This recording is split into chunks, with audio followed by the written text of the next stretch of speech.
expand your tent. May he bless you in a way that you'll not be able to handle.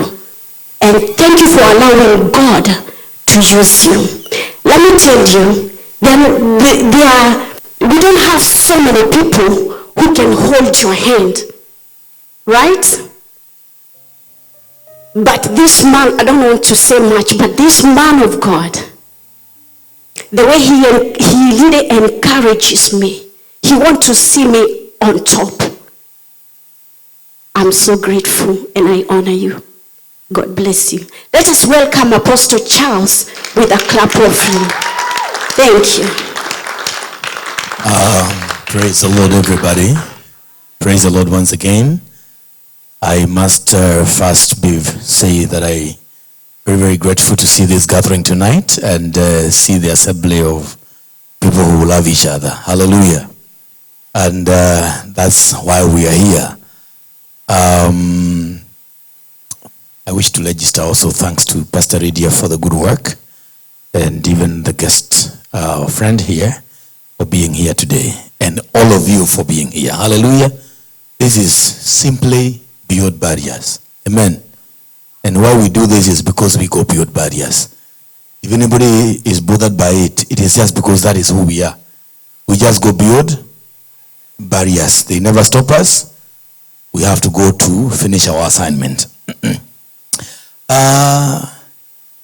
My biggest joy and happiness in life, it is to see the fulfillment of the assignments that God has given his people. I always say the words that I miss most is that day that I will hear, "Well done, good and faithful servant, enter into the joy of the Lord." Amen. And so doing what you do and doing it right, if only you do it right, we can all hold your hands. We have no hasala. See, no, we lose nothing when someone accomplishes the assignment of God in God's way and in God's dimension. And so what you're doing, Pst.Lydiah, I have attended your meetings and I'm very glad. And I always tell her, go. I had even refused to talk. No, I want women allies to arise. Amen. Yes. And I thank God and I bless the Lord for his grace. And thank you all. And we're very happy tonight. And we are gathered. There is a great wave of what the Lord is doing in our city and what the Lord has been doing in our times. And can I tell us, we are not turning back in Jesus' name. Amen. We are moving forward. We are moving to our heights. We can never turn back. We have to go and see what the Lord will. And if God wants to use you, may he fight you in Jesus' name. Amen. Praise the Lord. If you are the couple that you can encourage another person, may God fight you and may God locate you in your situation in Jesus' mighty name. Because some of you and some of the things that you even go through, the Lord allows you to go through them, not because of yourselves, but because of other people that the Lord has in mind. Amen. And that is why sometimes you find God bringing us together, gathering us in a moment like this. In psychology, we call it confirmation bias. You want somebody to say what you want to hear. In most cases, it doesn't help you. It doesn't change you. So even where you disagree with the speaker, so long as it's not cultic, it is good when you get someone who is challenging your lifestyles. Let me give you an example. Did you realize this girl who went around here, she was asking people who has been married over 10 years. You see, from her perspective, 10 years is a long time. It's a milestone. That's her worldview. For some of us here, we are wondering why she's asking about 10. She should be asking another figure. Yeah, but that's her worldview. That's how she sees her world. Because 10 years, when she's married for 2 years or 3, 10 years is far away. So we have so many different perspectives. So let me invite you tonight in what I'm going to call marriage covenants. I don't know whether the media team, I was doing all this thinking they're going to understand. I'm waiting for them to.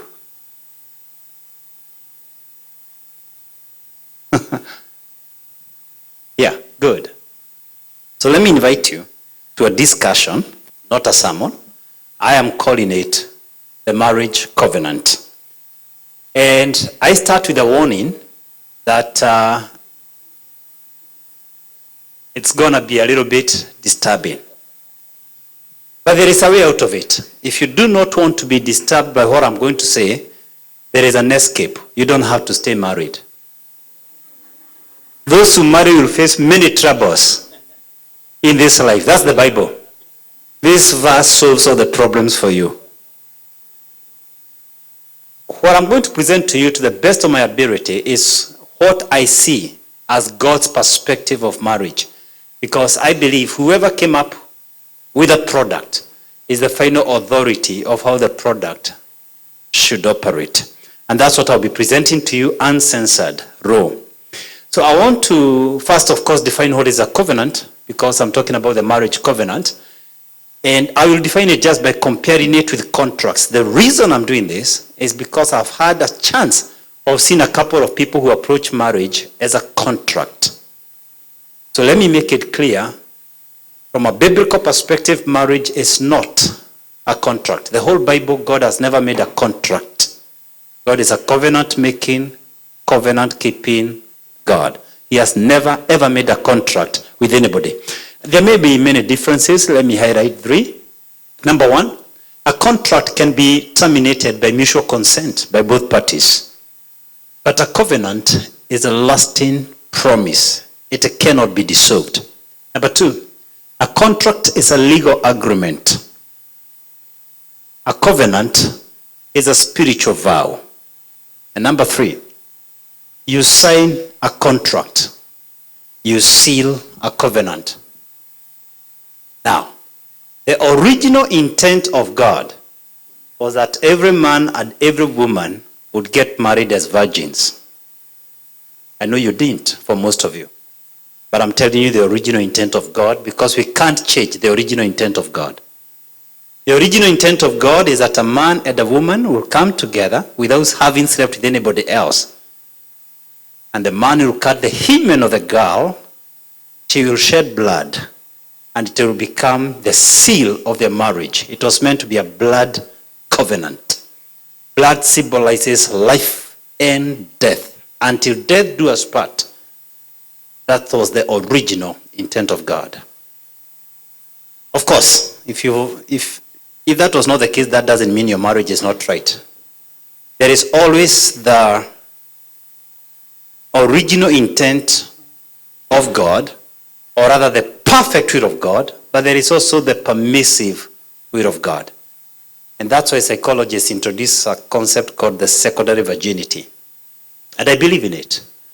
I do believe when you rededicate your life to Christ, the precious blood of the Son of God closes you up. You cut that covenant of the blood of Christ with your life partner for life until death. So very few people have the privilege of doing what was the original intent of our Maker. And in any case, even if you got married as a virgin, it's not a guarantee that the marriage will work. Because marriage, you have to work on it day by day. Your entire life is a lifelong commitment.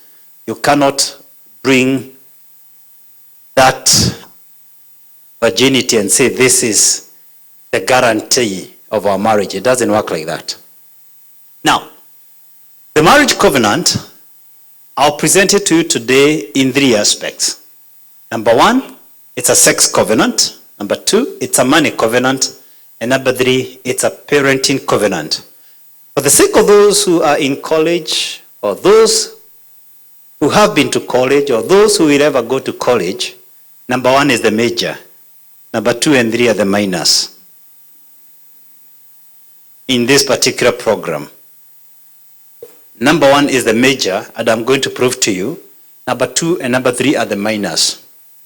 Before I continue, in case you're here, you don't have children. I am not suggesting you must have children for the marriage to be complete. But hold your peace. We will deal with it in number 3. So we start with the first one. Marriage is a sex covenant. Yes, I'm saying the moment you chose to get married, you actually made a covenant to be intimate with your partner. Meaning by law and by scripture, if you choose not to be intimate with your partner, that marriage needs to be dissolved. It's not marriage. By law and by scripture, marriage is consummated when you engage sexually. So it's a covenant to have sex. If your husband or your wife has a problem with having sex, you do not feel guilty to request them to dissolve the marriage. You will never hear that from a pastor, but that's the truth. You have every right to ask them to break that. The covenant is already broken. It's already broken by default because it's a sex covenant, and we're going to look at it in scriptures. So, only infidelity breaks this covenant, and we are going to define infidelity in a few. But the Bible says a cord of three strands is not easily broken. So marriage is a covenant between God, man, and woman. What that means, if you want to invite your pastor for your wedding, your parents, you have children, friends, you can invite them, but you don't have to. You don't need anyone to start your marriage, except your partner and God. We're going to read that in a moment. I know this because we grew up believing you need the blessings of parents. I don't know where you read it. However, this is my argument. If I'm going to go through major life milestones in life, I want to celebrate them. So I believe in celebrating birthdays. Look, what's the name of this girl again? Sherry. Sherry was challenging men whether they would remember birthdays. And I'm glad what that gentleman told you. He's not speaking on behalf of all men, but on behalf of himself. He doesn't forget. You see, what Sherry was trying to speak is one of our stereotypes. Men forget the birthday of women, which is generally true. Generally true. Yeah, which is generally true. It's true. Generally true, but it's a stereotype. Trust me, there are men here who cannot forget. But they may not be the majority. I can't forget. I can't even imagine. I'm very creative with her birthdays. But it could be 20% of men. So it's generally true. So what I'm saying is this. I like celebrating my graduations, birthdays, anniversaries. Similarly, I wouldn't want to get into marriage casually because this is a very major milestone. It's a very major phase in life. Why am I saying this? I'm saying this because I have dealt with so many people who think they are cursed because they didn't get their parents' blessings as they entered into marriage. Are you with me? I need you to understand there is no requirement in scriptures and there is no requirement by law for anybody to attend your wedding. Are we still on the same page? But I'm a fanatic about celebrating milestones. You'll be surprised. If I buy a car, I dedicate it with anointing oil. If I buy a piece of land, I dedicate it with anointing oil. So I'm not the kind of a fellow who would miss a graduation or an anniversary or a birthday. Do you expect me to celebrate my wedding? I celebrated it in a very elaborate way. So I support weddings and I officiate weddings.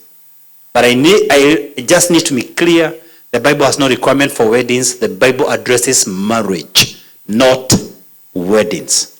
Even the most popular wedding in the Bible, in John chapter 2, the author just sets the stage for the first miracle that Jesus did in his earthly ministry. Because I have written a couple of books, 20 of them so far. You have to set the stage.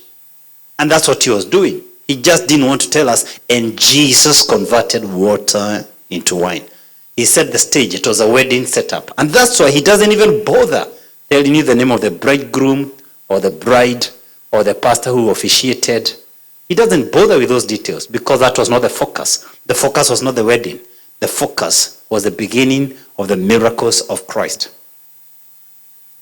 To make it clear that marriage is about three people. It's about God, man, and woman. God must be involved. Otherwise there is no marriage. You must understand that also. Because he's the one who started marriage. And he makes it clear he's the witness in the marriage, not your best couple. Look at this, if you can. Malachi 2:14. The Lord is the witness between you and the wife of your youth.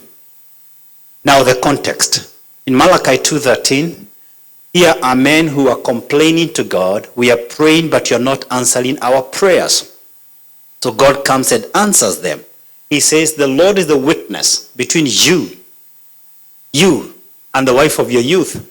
You have been unfaithful to her, though she's your partner, the wife of your marriage contract, isn't it? Marriage contract, isn't it? Is that the Bible? Marriage covenant.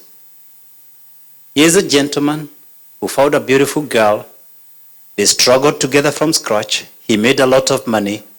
In his 40s, he went to a mistress who doesn't know where they started, who doesn't know where the money came from.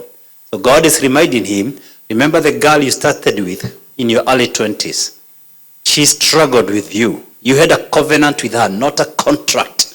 This thing is not subject to be dissolved. This thing does not change as your wallet changes. It's a covenant. It's for life. And this is God saying, who is the witness here? The pastor? The witness is God. He's speaking to the man. I highlight that. This text is speaking to a man. But then there are some women who break the covenant. So God balances the equation. Proverbs 2:16-17. Wisdom will save you from the adulterous woman who has left the partner of her youth and ignored the covenant she made before God. What I like about scriptures, the Bible addresses everything. It's literally our manual for all the things we need in this life. Literally, it's our manual. So God also speaks to the woman who has broken the marriage covenant. And this breaking of the covenant is infidelity, literally, nothing else. So if it's not these three people, you're breaking the covenant. It's God, man, and woman. Anyone else comes, you're breaking the covenant that you made. Now, this is the woman breaking the covenant in this particular scripture. So what is infidelity in marriage? This is a term we use a lot. But the only reason I decided to highlight this today is because most of the time, when we hear the word infidelity, we think about extramarital affairs. That's what comes to our mind. We think about somebody cheating, which is true. That is infidelity. But infidelity in marriage also includes sexlessness. So we said marriage is a sex covenant.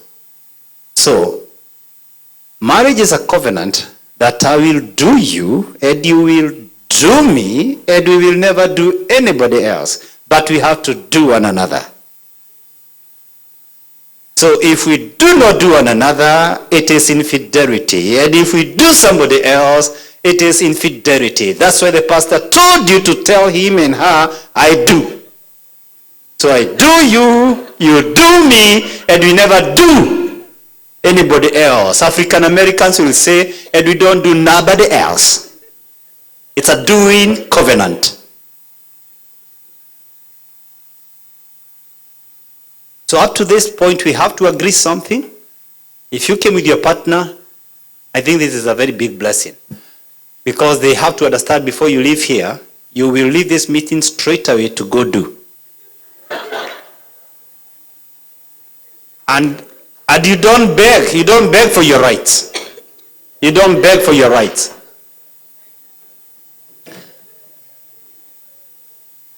I have sometimes asked myself, what is the purpose of marriage? Why is it that the world over, a lot of people want to get into marriage?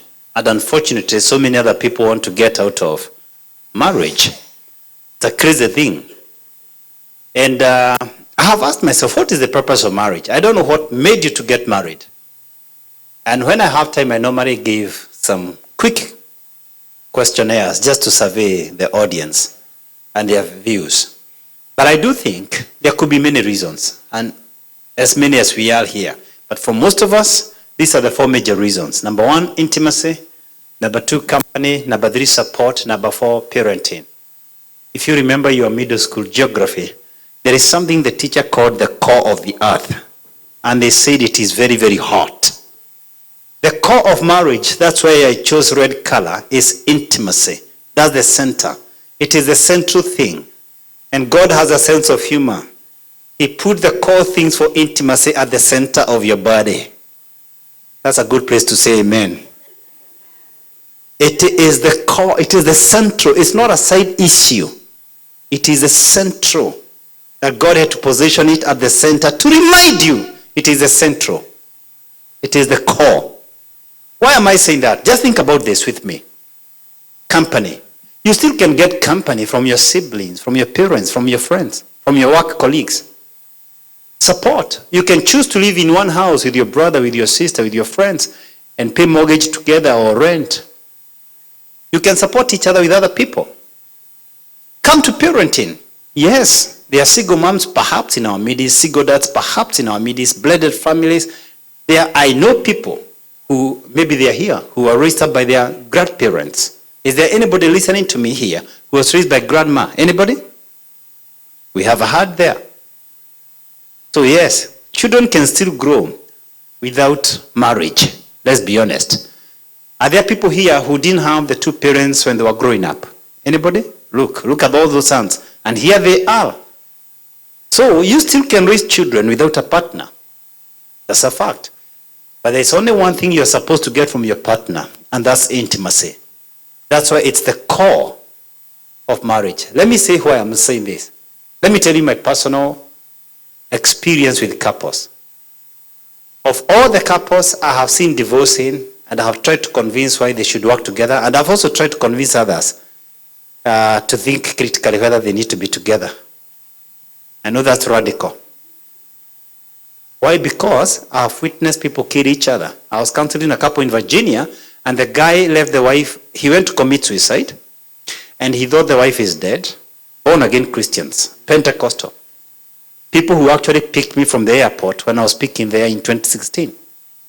The wife didn't die, although she was stabbed severally. She was hospitalized for over 6 months, but the guy killed himself, and he ensured he was dead. So I've seen people do that. So it's true, last year, there's a lady I had to get cops to get her out of her home in Delaware. Yes, I got her out from her husband. I knew he's going to shoot her. Yeah. So that's the truth. And Moses did it. I was not the first one to do it. Moses gave certificates of divorce. If you want us to read, we will read. And I can't even compare myself with that man of God. So yeah, sometimes you find people and you know this is too dangerous. So I have seen it. And here's the deal. I have never ever seen any couple that is active sexually 4, 5, 6 times a day that have divorced. Never once.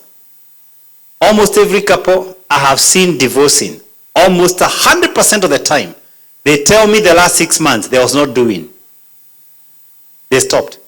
You will never find a couple that is intimate 4, 5, 6 times a week, and then they tell you we want to file for divorce. They fight for their marriage, no matter what comes their way. So the first thing that is compromised when people are parting is intimacy. It is the core of marriage. So when we think we are together because of parenting, and it's so unfortunate in Africa in particular, you'll hear a lot of women saying, I'm in this marriage because of my children. Were they there when you got that guy? So why are you bringing such an excuse? Flimsy grounds. When you think marriage is about parenting, the question you ask each other, have you picked the kids? Have you dropped them for swimming? Have you taken them for soccer? When you think marriage is about support, you ask each other, have you paid the bills? Those are the questions. You want to know whether the mortgage is paid, the car, have they done the shopping? Because that's what you view about marriage. There's nothing else you discuss with your partner except bills. If you think marriage is about company, where are you? What time are you coming home? And maybe some of you listening to me, that's the only phone call you have as a couple. How far are you? How many more minutes? Because your marriage is about company. You don't want to sleep there alone. But when you know marriage is about intimacy, I need you. You don't even raise your voice. Because intimacy is never shouted. I need your laps. The bum-bums were so good. Girl, where are you? I'm ready for you. If I had time, I would show you the way Solomon used to talk about it. How he's going to climb the tree and pick the ripe fruits. The primary purpose of marriage is intimacy. I don't think anybody understands marriage more than Jesus. And this is what the Lord Jesus said. Haven't you read, he replied, that at the beginning the Creator made them male and female, not two males. Intimacy was never meant for two males or two females. The original intent of God was not three females and one male. He made them one male, one female. Not two males, not two females, not five females and one male. The original intent of God, one man, one woman. You didn't get the point. This is one of the few places Jesus used the word the Creator. I need you to get the point here. He's saying the one who created human beings and the one who created marriage. Not your opinion. The one who had this whole idea. The one who created man and the one who created woman. The one who created marriage. All these other shenanigans are not from the manufacturer. They are not from the Creator. The Creator designed them, male and female. It's very rare when Jesus uses such a term. And Jesus didn't just use any word. And I checked from different versions of the Bible. In all of them, it's the word Creator used in this text. Not God, not Lord. It is the one who started marriage, the one who created man, the one who created woman. He knew these things lock. One man, one woman. That's how they lock in. Like a key and a padlock. He said after he created them, for this reason, a man and a woman shall not leave father and mother because they need to pay bills together. No. The reason he gave is very simple. It's doing. They shall be united. One flesh will enter another flesh. They will become one flesh. This is the only reason they live. I think this is clear. It was a doing mission. The two will become one flesh. Can I prove to you biblically they don't become one spirit? Let's look at Matthew 26, for example. When the Lord Jesus was explaining about the end time, and it starts all the way from Matthew 24, verse 1. He says something very interesting. Two women will be in the field. One will be taken during the rapture. One will be left. Two will be working in a factory, grinding a mill. One will be taken. One will be left. He goes to the extent of saying there will be a couple sleeping in the same bed. And one of them is born again, will be taken. And the partner will be left. They were one flesh. They were not one in spirit. They don't become one in soul. This is sex. You can sleep with your wife and your husband, and one person ends up in hell, and the other one participates in the rapture. And you see the same argument with the Apostle Paul. He says, if you're born again and your partner is not born again, don't divorce them. Who knows? By your kindness, you might win them to Christ. But who also knows? Christ might come before they convert. So you don't become one spirit. You become one flesh, and this is sex. This is intimacy. And this is the only reason you leave mother and father. Basically, if you're not going to be intimate with your wife, you might as well be paying the bills with your parents. There is no point. In fact, marriage is such troublesome. Paul says, if you're not going to have intimacy, you are better off with your father and mother and your brothers and sisters. Because somebody you're not intimate with, you don't get into serious arguments. Life is much easier with your siblings, with your father and your mother, if intimacy is not part of it. If your wife or your husband has problem with sex, you'd rather go back to where you are born. It's much easier to deal with bills from there. From the Lord's perspective, you leave father and mother to be intimate with somebody who is not your relative. How then do we avoid extramarital affairs? Again, I'll give you the Bible way because we have different views about this.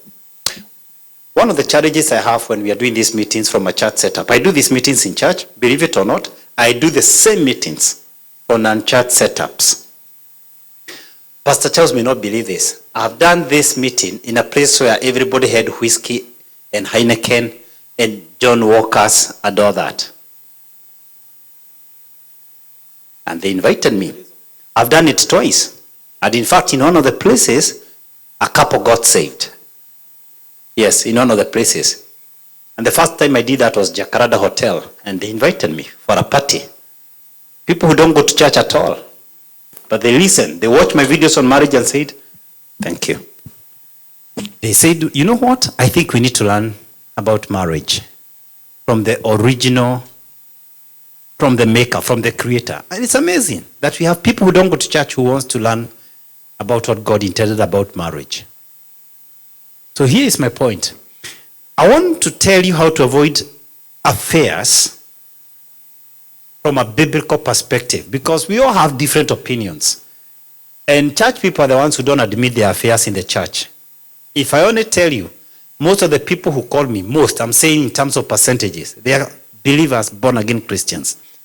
And one of the top 3 issues I deal with in all marriage matters is extramarital affairs, if not the number one. Most of the time I'm dealing with money matters, affairs, and in-laws. Most of the time when people are calling with issues. Sorry, I should have started with sexlessness, then affairs. I'll tell you, as far as Apostle Paul is concerned, and I believe he wrote in the Spirit of God, the number one method of avoiding extramarital affairs is having sex with your wife and your husband. That's not my opinion. Let's read. 1 Corinthians 7:2. If you don't like this verse, I suggest you remove it from your Bible. But since sexual immorality is occurring, this is in the church. This letter was written to the church at Corinth. Each man should have sexual relations with his own wife, and each woman with her own husband. From chapter 1 to chapter 6, Paul is writing to these people, but chapter 7, he's responding to questions they had asked him. And he says, because there's sexual immorality in the church, how do we deal with it? To avoid sexual immorality, pray. Is that what he said? Yeah, I have missed the point. Pray and fast. He didn't say that.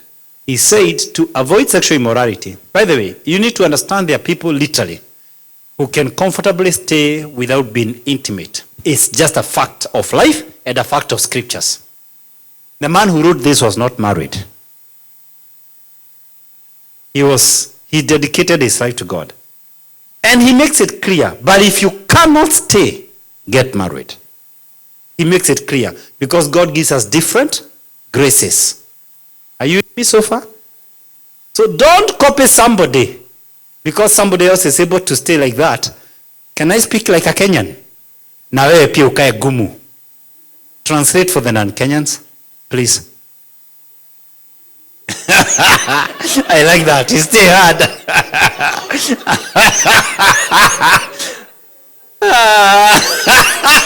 I like that. No, I like that. Yeah.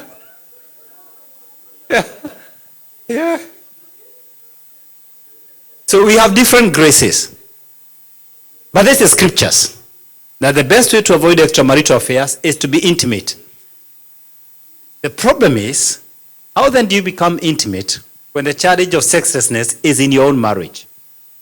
And that's the biggest problem. You'd rather even have people who you're not together because, like that lady said, I think you're the one who said your husband, or am I confusing? Excuse me, hello. Are you the one who said your husband is doing tracking? And then you give us a very powerful word, communication. You said communication is key. And I agree with you totally. And the biggest challenge is not people like her, where the husband might be away for a day or two, or maybe is he doing over the road? So he could be over 2 weeks away from home. The biggest challenge is that the dude is there, the chick is there, and there's no sex. I ask you this. Because some of you listening to me now, we are all laughing here, but there are serious wounds going on right now. People are hurting. Why do you deny each other? What do you normally gain by saying no to your husband? What do you normally lose by having sex? I would want to know. What do you normally lose? A woman, one wrote to me this morning, and she wants me to advise the husband because she said the husband is a sex addict. I wrote to her and said, first of all, tell me, what do you normally lose when you sleep with him? She had no answer. Because there's a problem, address it. Are you dry? Buy KY. This is a doing commitment. He doesn't touch you well? Correct. Yeah. Teach. Anyway, I think I'll come back. We discuss about those details. We do a session on that. But here's the point. You have nothing to lose, but by not doing, you have everything to lose. And actually, it's a reflection of folly. Marriage is torn by folly. It's foolishness. That's the Bible. Marriage is kept by one word, wisdom. Because if you're critical in your thinking, you should be asking yourself, if I continue this direction, what is likely to be the result? You might survive once or twice, somebody might bear with you a year or two, but eventually, you'll break the camel's back. Eventually. Somebody may be serving in church and you're taking advantage of them. You believe because they're serving in church, they can't cheat on you, and you're right for a while. You're right for a while. But eventually they'll reach a point, you'll end up destroying a ministry because you allowed the enemy to use you. That's the spirit of Jezebel. And if you're listening to me, you're manipulating. Let me start with the women. The spirit of manipulation is called witchcraft. If you're manipulating your husband, you are a witch. That's what witchcraft is all about. It's when you want someone, you want to control someone without their permission. That is witchcraft. There are some men who are doing that to women. I don't know whether men are called wizards. Wizards sounds a good thing in computers. We should get a bad one. Maybe still a witch. It's manipulation. Let me say this. If you have been denying your partner, you are actually acting in folly. The Bible says, my people perish due to lack of knowledge. Isaiah writes, my people have gone into captivity due to lack of understanding. Marriage is torn by folly, and it's built by wisdom and understanding, the Bible says. So here is the scripture. Here is the message for you. If you don't want, before you ever complain that your partner has been cheating on you, the first thing you need to do, and I'm not saying that someone should be excused for cheating. No, I'm not saying that. There is just no justification for cheating because there is a way of getting out of such a relationship. That's why Jesus said, that's the reason Moses gives certificates of divorce. Your hardness of heart. You are abusing each other. Divorce is not in the perfect will of God. It was in the permissive will of God. Just like polygamy. Polygamy was never in the perfect will of God, but in the permissive will of God. God's intention was you stay together for life. But because people keep destroying each other, that's why Moses never did anything except what God ordered him to do. So I suggest, if you're listening to me, I know you wonder why I go this direction that looks like a shameless direction to discuss. But when you come for a marriage seminar, what did you expect me to tell you? Did you come here so that I start having a discussion about the Holy Spirit? And we shall receive power and be witnesses? What did you come to do here? If you didn't come, tomorrow, he's really helping me. If you go for a marriage seminar that doesn't discuss sex, what is that? What is it for? Why do you think we didn't tell you to come with your children in this meeting? I'm saying this. Seriously, if there is anything affecting your sex life, sit down today. Don't wait because the enemy steals the seed. He steals the seed. Sit down today and discuss what you need to fix. Because it is possible for two people to have different perspectives about the same marriage. It's possible to have a couple here. You sat down for long. Can I just do only one simple survey, just one? At least for you to stretch, just one simple one. Let me do this. Let me request you with a lot of humility. Very quickly. Let me have all the ladies here. We are going to go back to our seats. Just come here, all the ladies, and let me have all the men here. Just for 1 minute. Yeah? Yeah, Pastor, you can join them. I'm going to ask you a question without using the mic. Let me have all the gentlemen here. No, be together, very close, very close. You're going to have a discussion. Appoint a leader. Get a leader. Gentlemen, get a leader. Ladies, get a leader.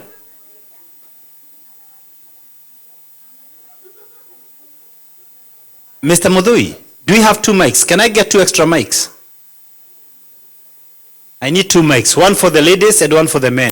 So question number 1. I have very simple questions for you. Discuss and don't discuss loudly. Don't discuss loudly. How many times in a week would you want to have sex? Discuss. I need an answer. How many times, how many days in a week would you want to have sex? Gentlemen, discuss this question. How many times in a week would you want to have sex? Discuss. I need a leader with a mic. No, discuss. Okay. Okay, the men are done. Can we have an honest conversation? We can answer that. We don't have to discuss. Okay, wait, just wait. Let's start with the ladies. Ladies, are you ready? Ladies, are you ready? Yeah? Yeah. One can answer on behalf of all. I love this. Ladies, are you ready? No, I need you to be honest. Don't listen what I need from you. It's an average. Okay? Every voice counts. Listen, guys. I need an average. Look, wait. Stop, ladies. I'm not looking for the loudest voice here. I'm looking for an honest opinion because we need to fix issues. Are you with me? So you quickly ask everybody without shouting. Okay, very quickly. Then give me an average. The average is the number I need. Yeah, already. I know that. I know why I don't want to put you to task. Yeah, let's get this. Let's get this right.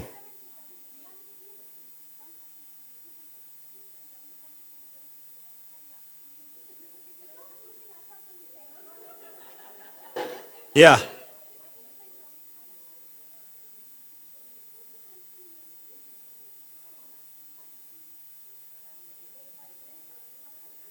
This is beautiful.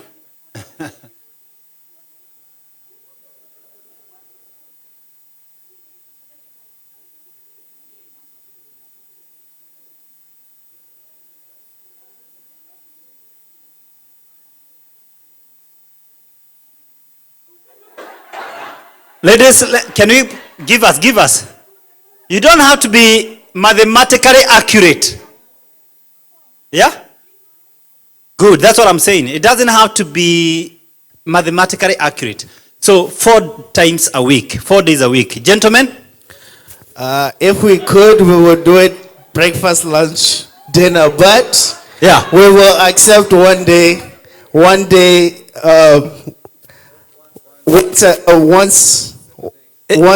every day. So 7 days a week. Yes. Now listen, now you're all listening to me. I want you to see why we keep fighting. This is very simple. The gentlemen want 7 days a week, every day. The ladies want 4 days. So here's my first point. Now, this is real now. This is real, ladies and gentlemen.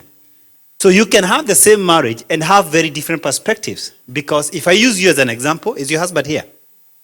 Anybody with a husband here? Come, step here, just here, up to here. Just use you as an example. Where is your husband? Okay. So let's start with this couple here. You're presenting the men, you're presenting the women. So this is what I'm trying to say. It is possible, going by what they said, for this beautiful girl having sex 4 times a week to say they are sexually active and satisfied, but in the same marriage, he is deprived because he's lacking the 3 days. He's getting the 4. You think you are actually doing a lot, but he thinks his marriage is sexless. And that's where it comes to, where is the lady who said communication? You. Now today we are not touching communication, but this is where it comes in. Because assumptions are the termites of relationships. She's assuming the couple is sexually satisfied. He is there thinking we need to see a sex therapist. Our marriage is collapsing. Same number of times, but different perspectives. So go back to the drawing table and tell me, what is the issue with the other 3 days? Discuss. Let me know. I want to hear from them why they can't do 7 times. Because I honestly want us to take this subject very seriously. If we fix this, we have fixed marriage. I can guarantee you. Let me know. And Mudo, your wife is a leader. She's very proactive.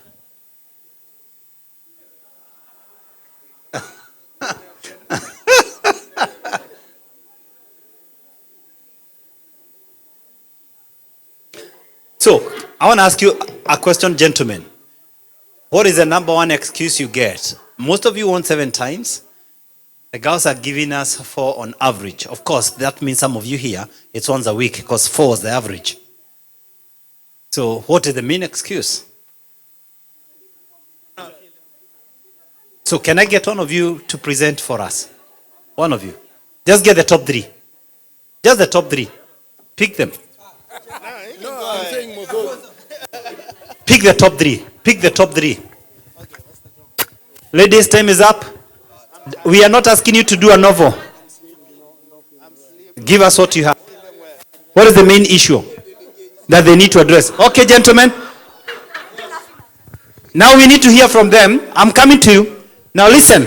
The main issue why they are not able to do 7 times. Use your mic. Use your mic. Is this mic on? Yeah, okay. Check. 1, 2. Yeah. Yeah. Hello? Yeah. Yeah, we can Yeah. hear this one. Yeah. Exhausted, tired, chores in the house. Bottom line, it was the same thing. We're just tired. We need a break. So can I ask you before I go to them? You guys, by the time you're telling your husband you're tired, there are chores, you're exhausted, do you normally think about the implication of that on him at the long term? What comes on in your mind? You don't give it a thought. He will deal. Oh, tomorrow. So he should understand. He should understand. Oh, how he can help with the chores? Okay. No, this is their perspective. I'm going to ask you guys one more question. Gentlemen, what is the main excuse you normally get? I'm tired. I'm sleepy. I'm not feeling well. My goodness. So let's look at the screen, all of us. The husband should fulfill his wife's sexual needs, and the wife should fulfill her husband's needs. King James would say, fulfill the marital duty. Now, listen to me, all of you. I need oxygen. I need oxygen. What does that mean? You don't use the same word when you're explaining. Without it, now I'm telling you, they need sex. I didn't write that. I didn't write that. I'm just reading the Bible. And the Bible says you should fulfill the need. Meaning, when you signed up for a sex covenant. And if you're not ready to fulfill this need, why did you get married? I need oxygen. Let's go back to that. The fish needs water. What happens when the fish does not get water? That's a need. So the guy is ready to fulfill this need. And you're not ready because you're a witch. So when you object, you fulfill the what? The need. You don't object by talking too much. You fulfill the need. You know why I'm telling you this, believers? Can I ask you a question? Doctor, because these are members, Yeah. a witch is too strong and I don't know to deal with the demons. Yeah. So we can withdraw, they are not witches. No, you're not witches. Yes. No. You're not witches. You are not witches. You are not But witches at still all. on the same note, Yeah. let me Go maybe ask something. Yeah. I understand. And what they told you Yeah. about why they don't do it Yeah. is the same thing the guy said. Yes. In response, Yeah. there's the same problem. Yeah. But there is a question that comes in. Yeah. Do the guys have the question Yeah. when they tell you they are so tired? Yeah. When they tell you they are so worn out? Yeah. Do you ask yourself maybe the question, Yeah. why are you so worn out? Yeah. Because if you are done, Yes. you can't keep going. Yeah.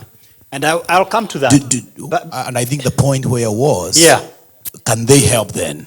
Yes. If they need it, Yes. if they have to do it, can then they help? That's true. The pastor is ahead of me. He's ahead of me. He's going to the next step. But I wanted us to say, you're ahead of me. I didn't want us to reach that point before you first accept that this is a responsibility. Before we discuss of how to deal with the responsibility, we first need to accept it's not a choice, it's not a privilege. I don't know whether we are communicating. And there are some Bible versions that say a duty. By the way, you need to understand this. The men and the women whom we are discussing here, two things. Most of the men and the women who come for marriage seminars, their marriages are doing well. Okay? First of all, understand the people with a crisis are not even here. They don't even come for marriage seminars. The reason you came for marriage seminar is because you believe in marriage enrichment. So we are not dealing with the crisis here. Here we are dealing with enhancement. We are strengthening that which you're already doing, okay? But number two, I also need you to understand something. This is a stereotype. There are some cases here where it's actually the man who is not delivering. It may be 10% or 20%, but trust me, if I was to get personal a little bit, the numbers you had here may be 80% of the guys. There could be 20% where the woman is actually deprived. But again, we want to work with that stereotype because if we don't have a stereotype, we won't be able to work. So what I needed us to agree first, then we come to the level he's going. The level he's going is a higher level. And that is the challenge I'll be giving the men. So I want first to deal with your challenge. It's for you first to agree. Anybody here with a phone? Did you carry your phone? Can you read that in another version? Because some versions say marital duty, 1 Corinthians 7:3. If you have NIV or King James, whatever. Because I want you first to agree something, and then I'm going to set them a challenge, which is where he was headed. Read for us with another version. 7:3, yeah. If you have NIV, yeah. Sorry, I'm blocking you. Yeah. The husband should fulfill his marital duty to his wife. Go slowly. Oh. The husband will fulfill. The husband should fulfill his marital duty. Hold on. Because as I say, there could be 10 or 20% who are not doing it. So if you're here and your wife is starving, it's a duty. It's not a choice. It's not a privilege. It's a duty. Go on. To his wife, and likewise the wife to her husband. And likewise the wife to the husband. It's a what? A duty. And NLT, this is New Living Translation. A need. A need. That has to be the basis. What that means is this. Whether he's doing right or not, which is where he was headed, it's a duty you have. Meaning, I'm going to challenge them, but meaning, if your guy is not doing proper foreplay, if he doesn't prepare you from morning, if he doesn't take you for vacations or dinners, if he's not doing all those things that would excite you, it's your job to do what she called communication. You tell him. Because you know you have a duty, why do you want to survive through it? When you can simply tell him, sweetie, I don't wait as quickly. It's just something we can do. I feel good when you touch my neck, not just my bum bum. Don't be rushing to the good straight. Right. You have a duty to educate him. Because, let me ask you ladies, why do you think prostitution exists? And people are willing to pay for it? Can we talk? Can we get real? Why are people willing to pay to prostitutes?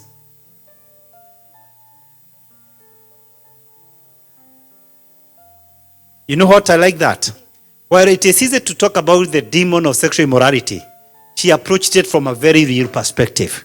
Before you blame the devils, there is something that guy is lacking at home and he's looking for a shortcut. Because dealing with the wife involves a lot of commitments by the time they bring you on. The prostitute, on the other hand, doesn't care. It's a sex toy to be used.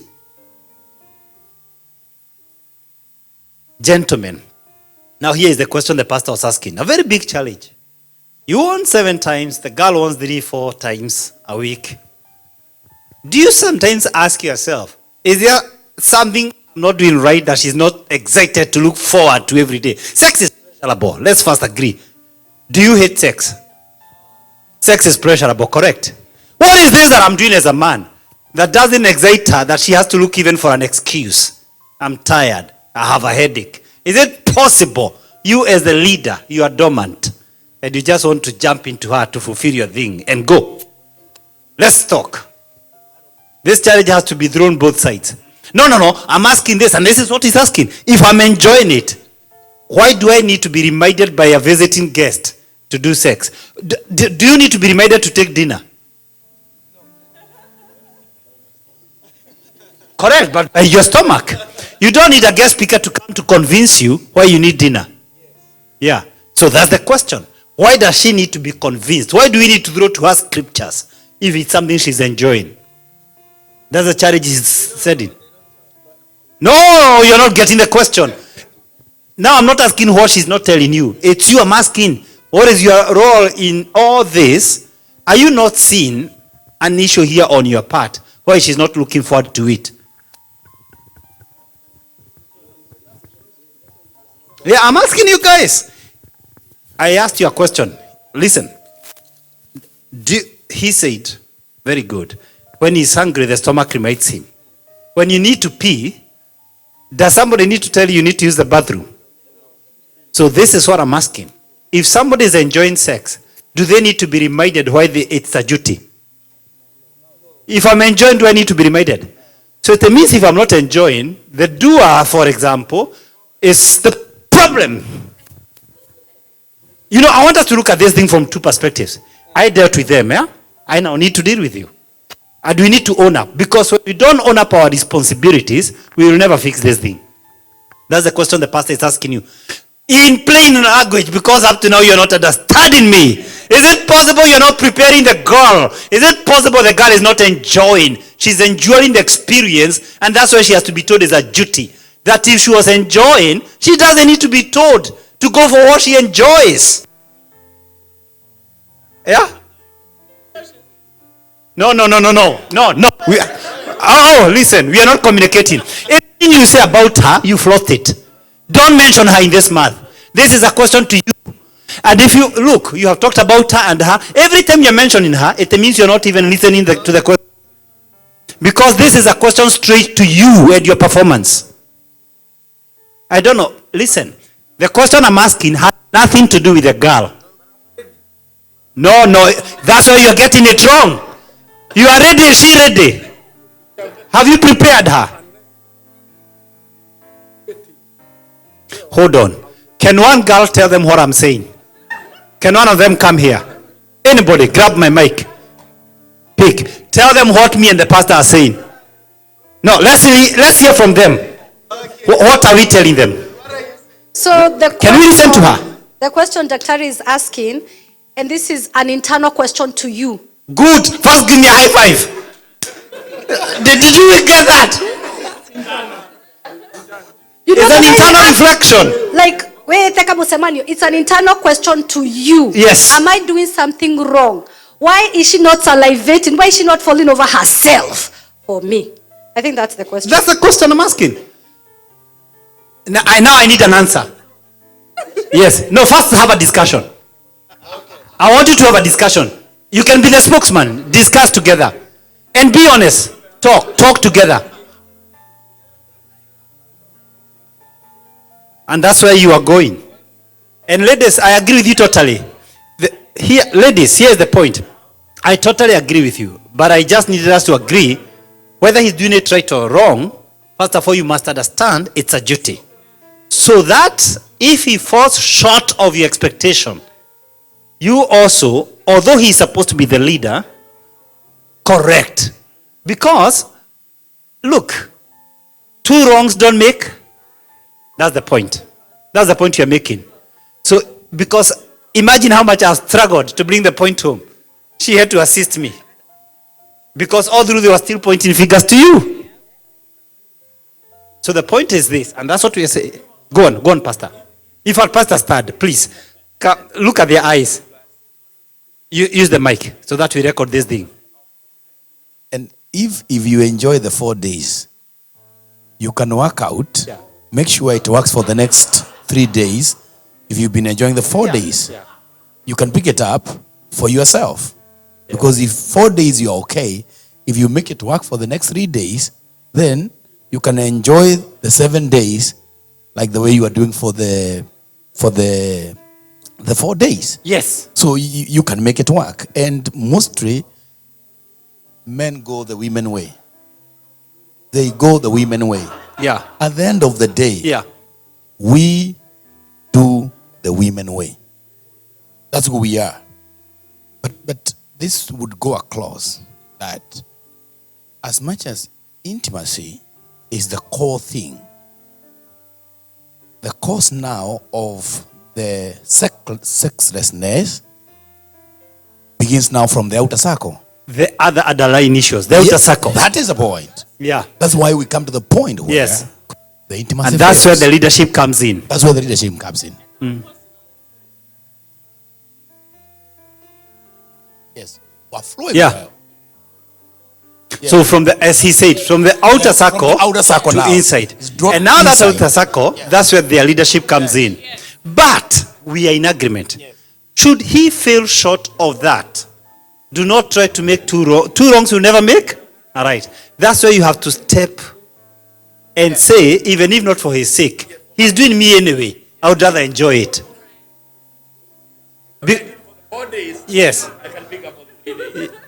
Yes. Yes. Go on. Can you give her a mic? If he is not preparing you Yeah. and you feel you want it, Yeah. just go ahead. Yeah. Go ahead and tell him what you want. Yes. You can even start touching Yeah. or talking to him in a way he will suggest. You can dress. You can dress up. You know what we provoke wear. him. Provoke him. Yeah. Dress him the way you know we know how to dress up. Yeah. And just walk. Just walk right where he is. Yeah. And the reason she's saying that, when they fail, what do we normally do as women? Tunakaa gumu. Yeah. So next time, anakaa gumu. Yeah. That is why it doesn't come so easily. Yes. One thing that I know, Yeah. if you treat a woman well, Yes. she withholds nothing. Correct. Correct. Right? Yeah. If you have won her, Yeah. when Yes. To them, yeah? Yes. you never become dry for nothing. Correct. It is from the outer circle. The that you outer become circle. dry. So the waiting doesn't start at night. It doesn't start at night. You need to say that here. Let's get their point, and then, Pastor, I'm calling you to say that here. Okay, guys, we are waiting for your points now.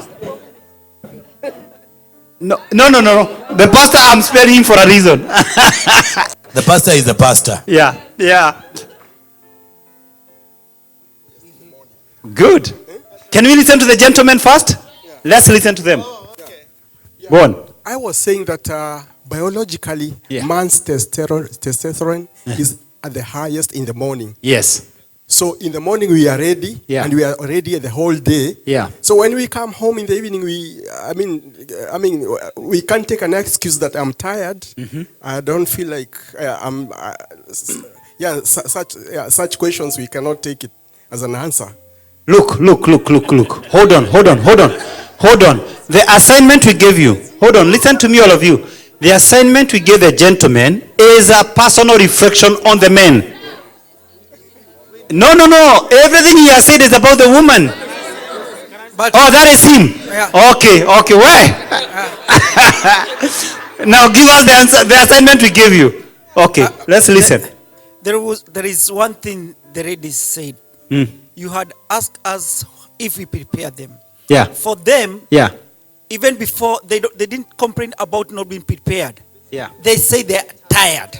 So they did not complain about not being prepared. They say they are tired. Hold on. Jesus Christ, can I remove my belt? Okay. Hold on. Before we go to the third person, we have two gentlemen who are still focused on the lady. Okay. All I want to hear right now is how is the man preparing the girl? Listen, guys. How are we preparing the Listen, guys. Listen, we have had two people who have scored a 0. I'm not asking you where they are going wrong. We talked to the women. All we want to know, how are you going to prepare the girl to the extent she never tells you she's not ready? Please, go on.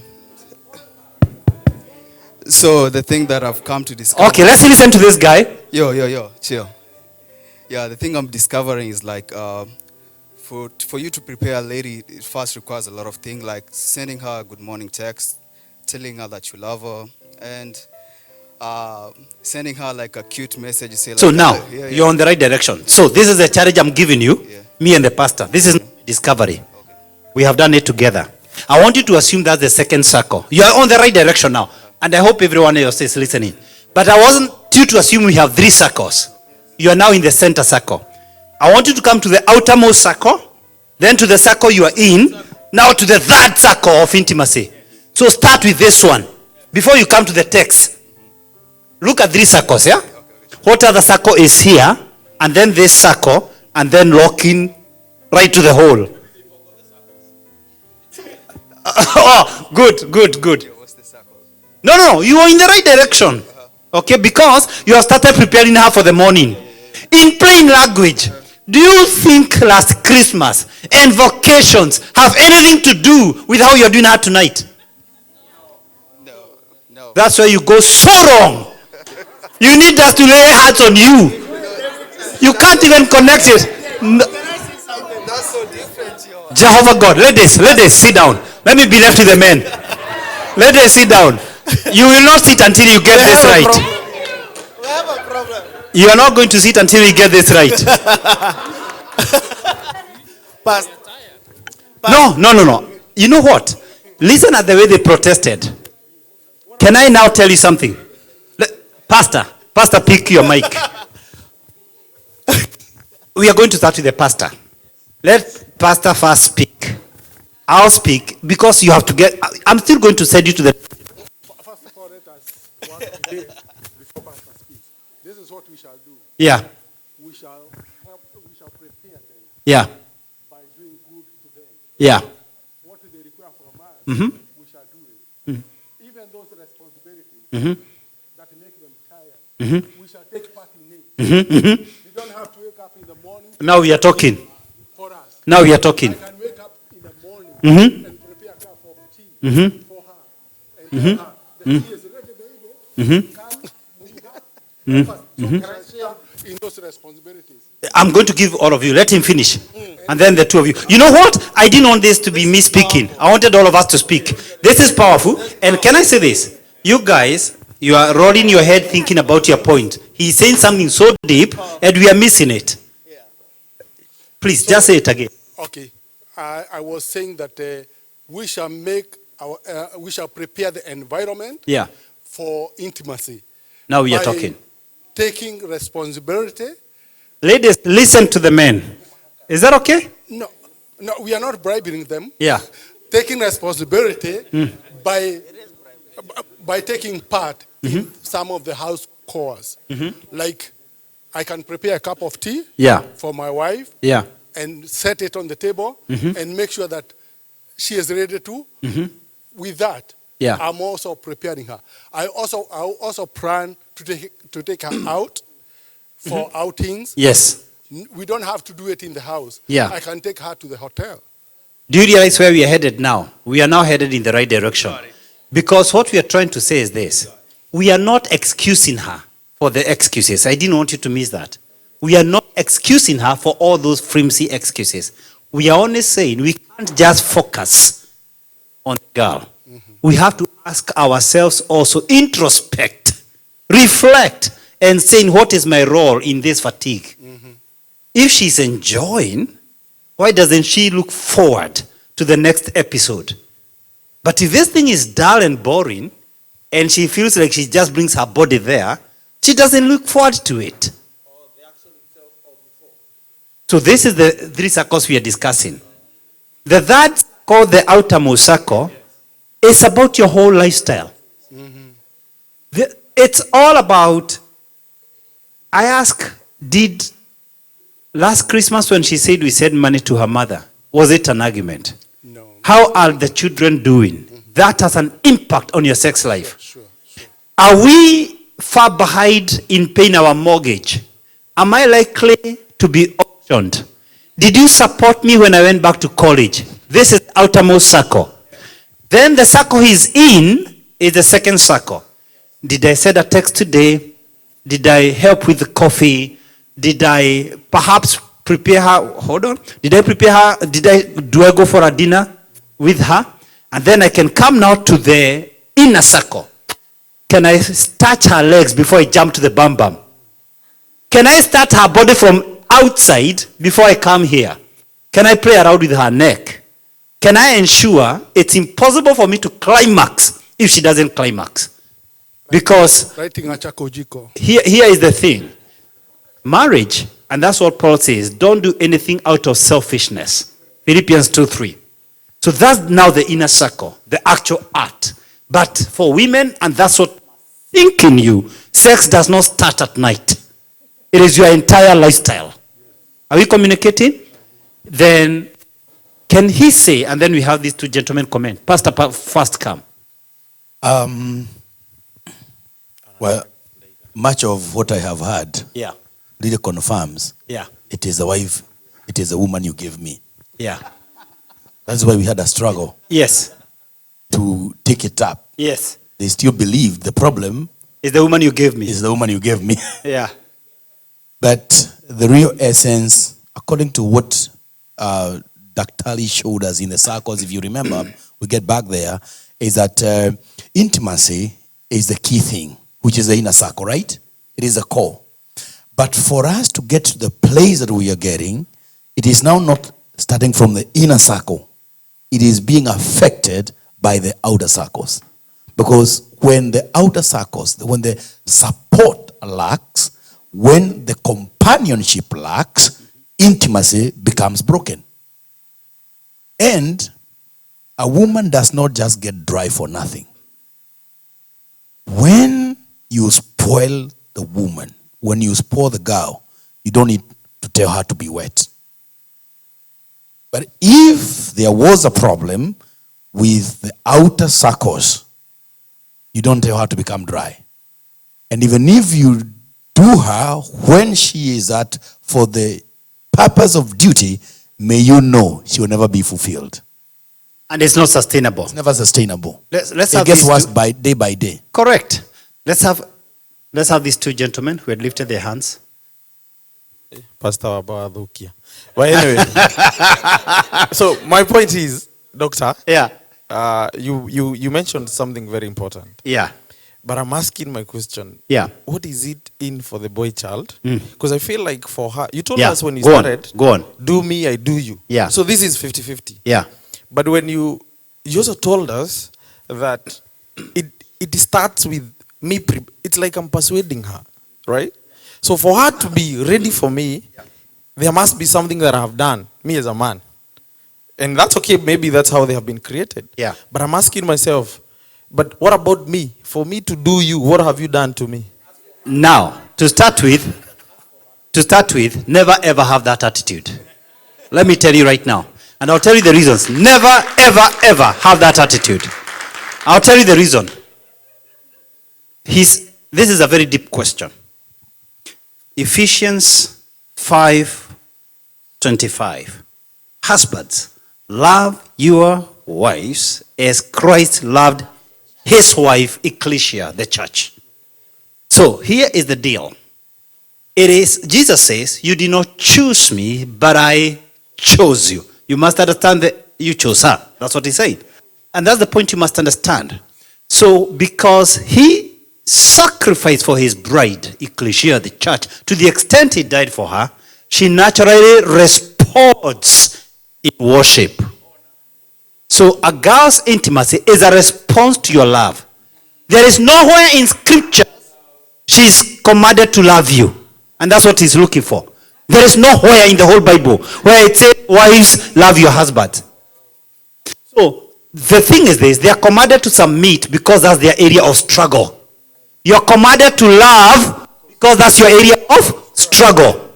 So you now to behave like Christ is to love her according to her definition of love. And that's the assignment I wanted to give you next. You have to figure out what is love to my wife. Some of them are more demanding than others. Okay? They are not the same. So I can't tell you exactly what to do to your wife. We have the broad picture. But there are specifics for every woman and every man. So what is in for you? Her response is what is in for you. It's a response to your behavior. The circles pastor has ably explained. That is what is in for you. What does Christ... There was this lady who stood here and said, who is this who said God cannot worship himself? Is it today or yesterday? I think it's you, Sherry. That's exactly what we're discussing here. Because he has created us. He has provided everything to us. The only thing we can give him is worship. That's what we are calling sex in marriage. Paul compares it with marriage. So what you get as a man is now, because of your investment of love, what is love? My wife, let me tell you what is love to my wife. And I think the last time I came here, we went into details about the love languages and all that. And I won't go to that. But my wife, if you don't spend time with her and you start touching her, she wonders what you're doing. That's my wife. That may not be your wife. My wife likes me holding her along the beach. There are some women who don't like it. They don't like being held in the... Now, that's what I'm saying. I cannot pick what I do with my wife and throw it to your wife. But it's your duty to figure out how her love language. Isn't it? And if you love her according to her love language, let me tell you, you don't just get the sex in bed. That's the question he's asking. But what you get from the woman, on a serious note, she lays down her life for you. She will do the homework with the children. She will do so much for you. Even the ironing of the clothes, the cooking, everything else comes back as a response, not as a duty. So what we said, while it's a duty, that's where the pastor is going. You don't want her to do it as a duty because it's not sustainable.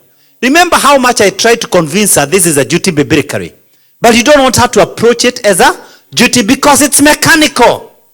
If there's no enjoyment, if she wants sex as a duty, she will give you the body there so that you climax. You will also not enjoy. No fulfillment. But when she does it, not because she has to, but because she wants to, you'll be surprised with how much you enjoy. Am I communicating? Oh, I think I understand. But I wanted to relay something about myself, and then I would assume that this is how men view certain things. When I wake up in the morning, I go to work. I make sure I'm ready, and then I give my wife a kiss. Good. And then I go home. Yes. I go to work. Yeah. And then every chance I get, I send her a message telling her how much I love her. Yes. And then every chance I get, I call her. Yeah. And then when I knock off from work, I bring her a chocolate or something. Good. And then I get home. Yes.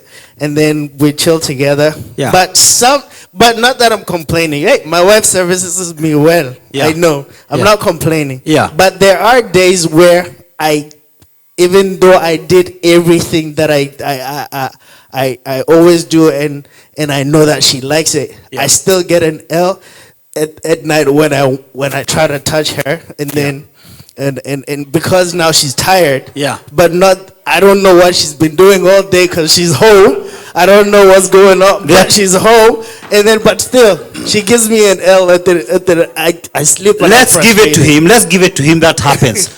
Look, let's give it to him, and that is the reason I told her. That's the reason I didn't start with you guys.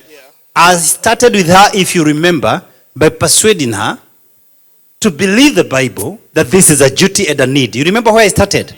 Because let's be honest, sometimes the man will do what he's saying and somebody's dropping the ball. It does happen. What he's saying is too late. Did you hear him? And that's why I began with you. You will eventually break the camel's back. Are you with me, ladies? Ladies, listen. If the guy does what he's saying, you'll eventually break the camel's back. So you must, as he makes efforts, you have to reach somewhere. You have to reach out to him. That's when we have to agree. At the same time, I want you to notice something. What you're dealing with is the second circle. And that's the thing I want you to take away from this conversation. All those things you told me, you text her, you fix coffee, is the second circle. I want you to think about the outermost circle also. And that includes the things men don't think are related to sex. It includes your in-laws. It includes parenting. It includes homework. I do that very well. Good. I'm not arguing. But you know what? You could be doing it, but there's another gentleman listening to me here, and he's getting the point. If, for example, the house is behind schedule with 2 months, that interferes with the woman's sex life because they are multitaskers. She's not able to get out of that box like you and get into the box of intimacy. They don't have boxes. You have, they don't have. So it has to be from the outer circle. Then the inner circle is all those things you're saying you do day by day to the innermost circle. Does that make sense? Yeah. We have to appreciate these guys. Seriously. We really appreciate you. We love you. We salute you. We honor you. Thank you so much. Can we have our seat? Yes. If you're not too tired, we can do one more exercise. But before I give you that exercise, can I just rush through two things in the outer circle? With your permission, guys. Watch this.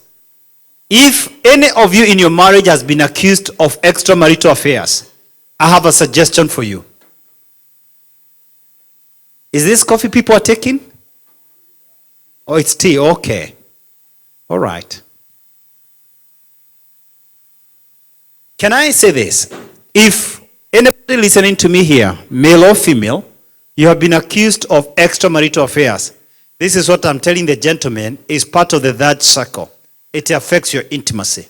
It does affect. Again, I'm not bringing you gospel truth on this point. I'll tell you my personal opinion to avoid extramarital affairs. This is my personal opinion. 3 things. Time, money, phones.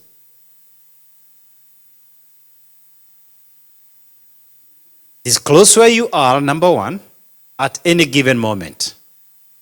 Let your partner know where you are at any given moment. Any given moment. Number 2, as much as practically possible, account for how you spend your income. And number 3, you may not do like me and my Mercy. I'll tell you what we do. We use the same password for our phones and even for our emails. From my perspective, there is not a single thing I can hide from Mercy. Naked and not ashamed. I don't know how you run your marriage, but that's my perspective. Every moment there are gray areas in marriage, we introduce an element of cheating. Whether it's cheating on money, whether it's cheating on phones, because it's very easy to flirt with a girl. Very easy. To flirt with a man as a lady. But it is still cheating. In fact, Jesus' standard were, if you look to somebody else apart from your life partner with lust, you have already committed adultery. That was the standard of Christ. Let me touch 2 sensitive issues, and these are part of the outer circle. Marriage is a money covenant. This is sensitive. I'm going to give you my personal opinion, and this one I know most of you might not agree with me. But I'll give you my personal opinion on this. The Bible says, then the Lord God said, it is not good for the man to be alone. I'll make a helper who is just right for him. The old King James, help mate. Did you have classmates at some point?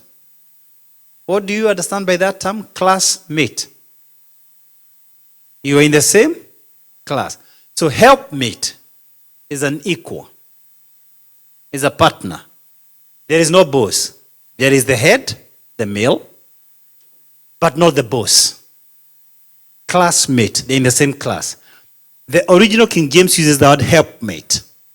So here is a leader, because if I'm driving a car and we decide I'm going to step on the gas and my partner steps on the brakes and we are both holding the steering wheel and we are along the interstate, what's going to happen? That will be a crash. So we can't have two drivers at the same time. That's what the leader is all about. That's what the leader is all about. So the Bible says, 1 Corinthians 11:3, the husband is the head of the wife, and Christ is the head of the man. He's the head, not the boss. So here is the deal. I want to propose to you tonight, marriage is a money covenant to support each other financially and to own everything together. Number 2 is very tricky for most of you. So let me show you from scriptures. The 2 points. Marriage is a money covenant. This is my case. The Bible commands you to support each other financially. 1 Timothy 5:8, most people think it's the man being told. No. This is both men and women. This is not men being told. I think we have made that assumption for so long. Anyone who does not provide for their relatives, and especially their own household, has denied the faith and is worse than an unbeliever. Do you know, I decided to check 15 Bible versions to see whether there is a Bible version that says husband. All of them, not a single Bible version says the husband. So lady, listening to me today, if you do not provide to your family, you're worse than an unbeliever. Do you know how Amplified puts it? Amplified says, you're worse than an infidel who provides for their family. Meaning, if a guy robs a bank and provides to their family through robbery, he's better than you. He's an infidel who has done a bad thing in robbery, but he has provided to the family. You have denied the Christian faith if you cannot provide. So your first responsibility before you tithe in church, before you help the orphans, is to ensure your family is not hungry. You cannot feed other children there. I'm not saying you don't tithe. God first. But I'm saying, I have seen people who will not provide, especially women. They will not support their family, but they give in church. That's why I have an issue. I'm a pastor. No pastor hates tithe. But if you cannot support your family, and you're taking money to church, you're still worse than an infidel. You're worse. You're better off not going to church. You cannot support orphans before you support your own children. That's the message here. That your first responsibility is first to your family. God has never called anybody to compromise his marriage for the sake of his marriage. God has used people who are not married. He has used them. But he will not call you to compromise your marriage for the sake of his marriage. That's not God. God is not the author of confusion, the Bible says. So, the first thing you have to realize, both of you, before, and I'm saying this mainly to ladies, because men know this scripture. And men believe this scripture was written for them. But women don't understand. So you'll find a woman working in America, sending all her money to her mother, and leaves the guy here struggling with all the bills for his nuclear family. Shidwe.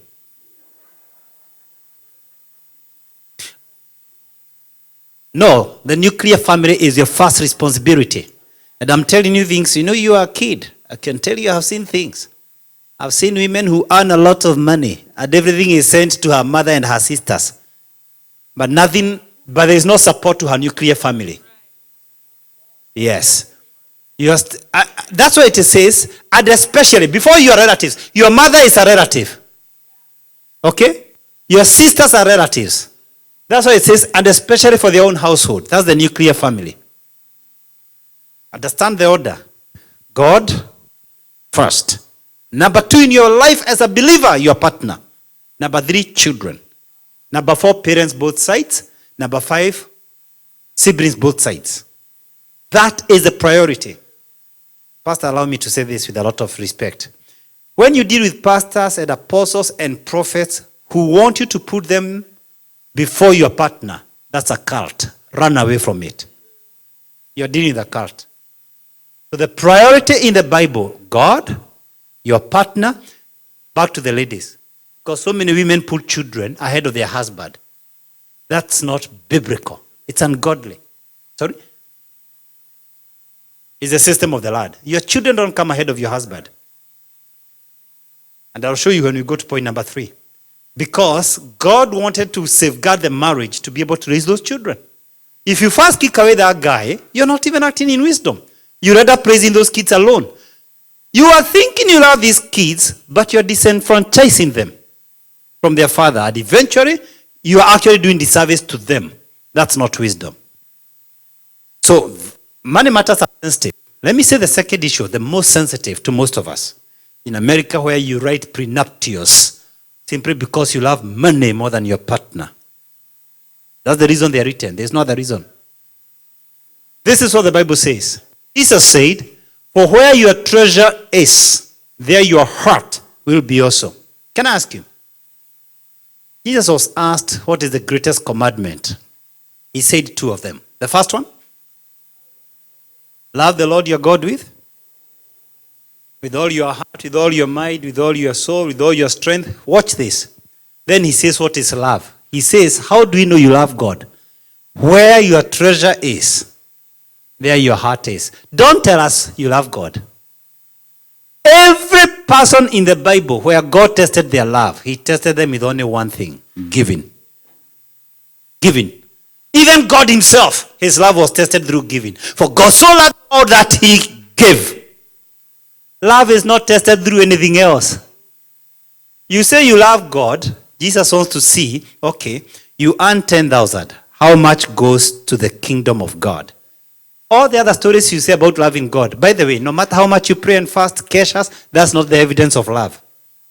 God has tested love through only one method, giving. That's what reveals what is in your heart. Now come back to marriage. Come back to marriage. You say you love your wife, but you draw a line between your money and her money. You're cheating yourself. Where your heart is revealed by where your money is. Ladies and gentlemen, brothers and sisters, there are many things Jesus would have said can compete with God. He only said one thing, money. You can't serve God and the devil? No, he didn't say that. He said you can't serve 2 masters. You can't serve God and money. Only one thing he said competes with God, and that's money. The love of money is the root of all evil. 1 Timothy 6:10. I tell you this is sensitive because many of you listening to me here, you have her money and your money. I'm married for 21 years. So before I got married, I had this revelation. And for 1 year, Marcia was not working. She used to work before we got married, but she used to be in charge of quality control. She was working in a tea factory. So we agreed this may not be in the best interest of our marriage as a young couple because she was finishing work at 9:30. So we trusted God she can get a job that she can spend time with me. It took her 1 year to get a job. So the first 1 year of marriage, she was not earning. And as I speak to you today, she's not earning. So there have been episodes in our marriage where I was the only breadwinner. So when we initially got married, I accounted to the last coin. To this day, I have done the same. As a matter of fact, about 18 of the 21 years of our marriage, I've never ever operated any money. I bring the money, she spends the money. In other words, whatever bills we have, she actually pays. She's better in managing the money. There is not a coin I have that she doesn't know where it is. And the reason we are saying the word treasure, not just the word money, this includes pieces of land, this includes property, any material thing is included in the word treasure. I know that's sensitive because as you listen to me here, a lot of you here have secret bank accounts. Where that secret bank account is, that's where your heart is. That's where your heart is. I didn't write this. Just go delete it in the Bible. And I will not offend you. If it's offending you, deal with it. Me, I'm just quoting it. Because every time, and I could have put many scriptures. I could have put many to say, I do not believe there should be a line between a man's money and a woman's money. Why? It's very simple. Why do people have secret bank accounts? It's because they don't believe in the marriage. So it's a plan B, just in case this thing backfires. I have somewhere to start. It's an ouch scheme. You will never ever come up with a plan B and fail to use it. Yeah. Things work when there's only one plan. When Pastor Charles launched this ministry, trust me, he had only one plan. This ministry is working. Whatever it takes. If it needs me to pray, to fast, to roll in the church, in the altar, this thing is working. Things only work when there's only one way. You burn all the bridges of return. Like John Cortez, when they landed at Mexico. You remember the story, guys. He told the soldiers, get everything off the ship, burn the boats. We either fight and win, or we are killed by these guys. They had no choice. There was no space for losing the battle or the war. Marriage works when you reach that point of no return. A point of no return is where you burn all the bridges of escape. So long as you have an out scheme, a plan B, just in case this thing backfires, I tell you, it will backfire. And you'll say, oh, you see, it's so good I had an account, just in case. Job says, what I feared the most happened to me. Yeah. I challenge you right now, burn those bridges, and you will work on your marriage. I have said this in the public 20 years now. And some people are very offended by this statement. My marriage cannot fail. And there's no marriage seminar I go and I don't say this. This commits me to what I have said. Many people think this is pride. There's a preacher by the name David Oyedepo. Many of you listen to him. He started saying 30 years ago, I cannot get sick. I cannot get sick. Guess what? He has never gotten sick. You may think it's pride. That's your problem. You continue cooperating sicknesses. Oyedepo believes he cannot get sick, and he runs with that. And of course, if you listen to my videos, you've heard me say over and over again, my marriage cannot fail. I take personal responsibility. It is not 50-50. It's not me 50% and Mercy 50%. It's me 100% with the Holy Spirit and Jesus. And since I've taken 100% responsibility, then I'll do whatever it takes. If it takes prayers, I'll pray. If it takes faithfulness, I'll be faithful. Whatever it takes. And anything that threatens my marriage, I'll not allow it. So I can't have a plan B. This is sensitive, but I keep asking. How do you sleep with somebody who is 100% naked with you? They have trusted you with their body, but you can't trust them with your money. Seriously. You are naked, 100% in the same room, and you're not feeling this person can kill you.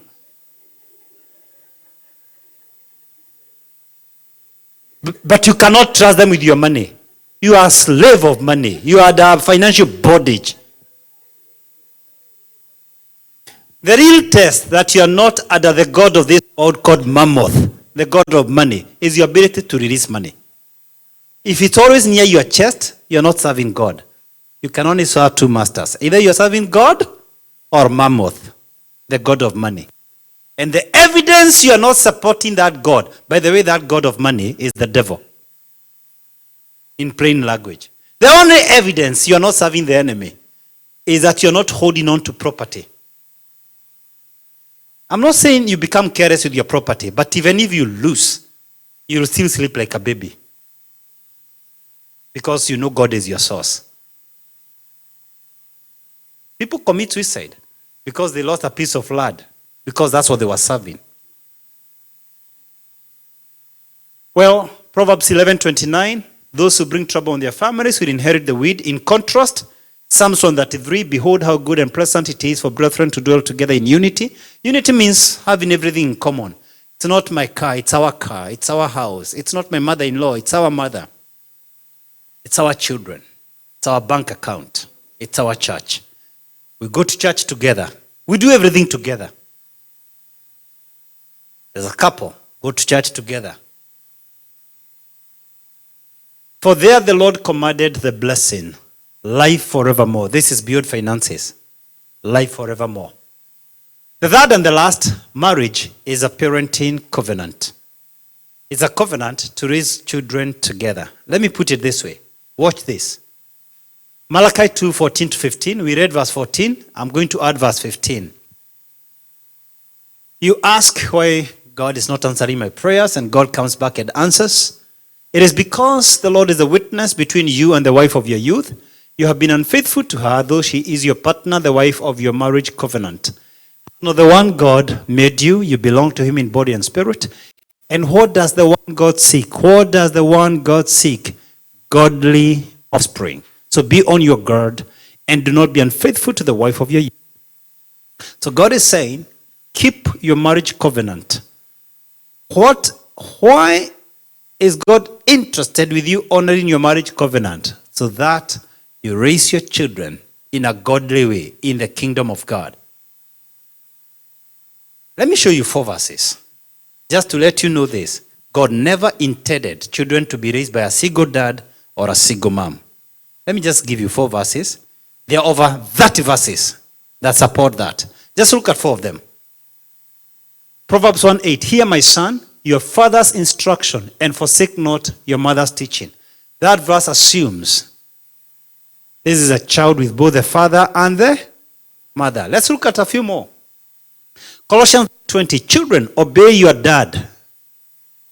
Is that so? Obey your parents. That verse assumes the child is with both parents.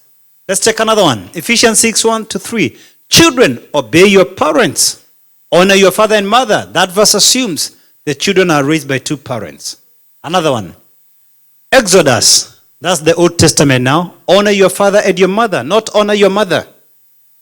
Not honor your father. Honor both of them. And I can tell you, over 30 scriptures assumes that children are both with the father and the mother. They need both the love of the father and the love of the mother. Because these loves are different. Just an example. The mother's love is very unconditional. Very unconditional. The father's love is a little bit negotiable. A little bit. It's a little bit tied to performance. A little bit. You need to be sure you're reading well in school. We need to be sure you're not smoking weed. We need to be sure. It's a little bit negotiable. And that's why the Bible says, fathers, do not provoke your children to anger. Because most Bible verses give the purpose of discipline to fathers. So they are told not to over-discipline, not to discipline in wrath. The point is this. Somehow, we have found ourselves in situations. My own father and my mother separated 8 times, and the 8th time, they separated for good. I came up from an extremely broken family, and I witnessed my father and my mom fight many times. One time when I was a little kid, my dad picked a water glass and threw it to my mom. It broke on her eye. Years later, when I started working, we had to take my mom for an operation. It was a terrible, terrible marriage. Well, when you grow up, you have a choice to make. Either to continue with the pattern of your fathers or to break the pattern. You're raised up by a drunk, you can decide to continue the same and give an excuse. My dad, he was a fish. Or you can decide it ends with me. The choice is in your hands. So if you're raised by a single mom or a single dad and you're listening to me, you came out all right by the grace of God. But you can decide to give your child something better. And what's that? Making sure your marriage works. That's what the Bible is saying. Because you can't separate the two. That's what God said. We want the marriage to work so that we can raise a godly offspring. Does that make sense? Now, I finish by saying this.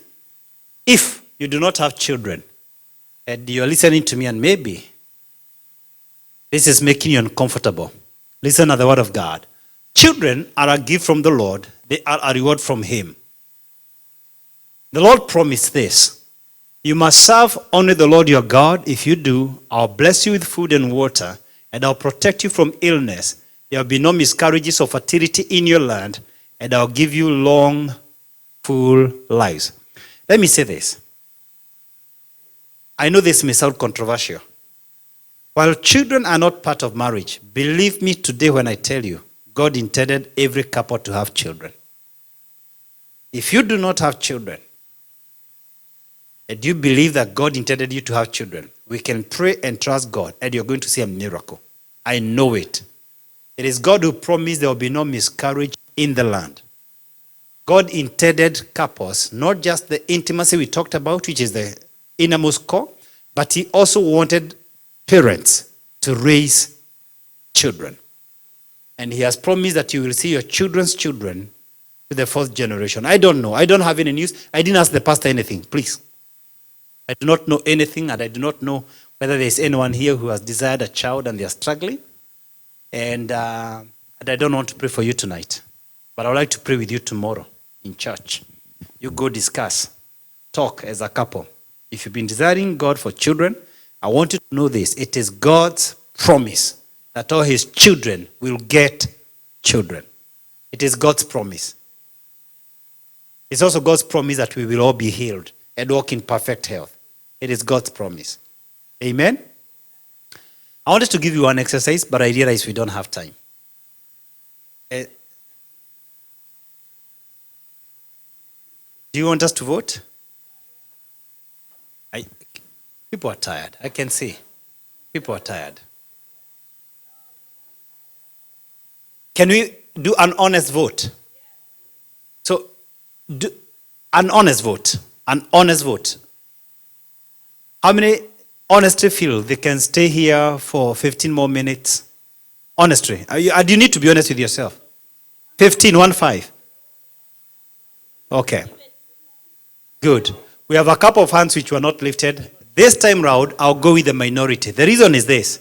They came very early, and people are tired, and we wanted to transact business about Q&A. So I'll go to Q&A, and I'll invite you. For their sake, I want us to respect them, because we have taken long. We'll still do it. We'll come again, and again, and again. Yeah. So I'll take a couple of questions, and as I told you earlier, feel free to disagree with some of the things I've proposed. Don't feel like we are imposing how you should run your marriage. These are general principles from the scriptures. Yeah. Yeah, exactly. Yeah. Yeah, okay. All right. Thank you so much, Dr. for that session. Yes, let's appreciate him. Thank you so much. So this is a moment where we also talk back to him and ask questions. And I want to urge you in the limited time that we have, whatever questions you have, be confident, don't fear. If you want to write them down, just raise your hand. I'll bring you a paper and a pen. But if you have any questions, please, this is the moment. Feel free. Feel free to ask whatever question you have. And if you want to disagree, he said you can disagree with him. So whatever we have learned tonight, or whatever questions you may have that he has not mentioned, just feel free to ask the questions. Let me... Here you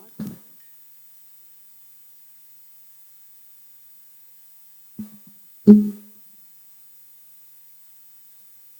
So I'll come round wherever you are if you have a question.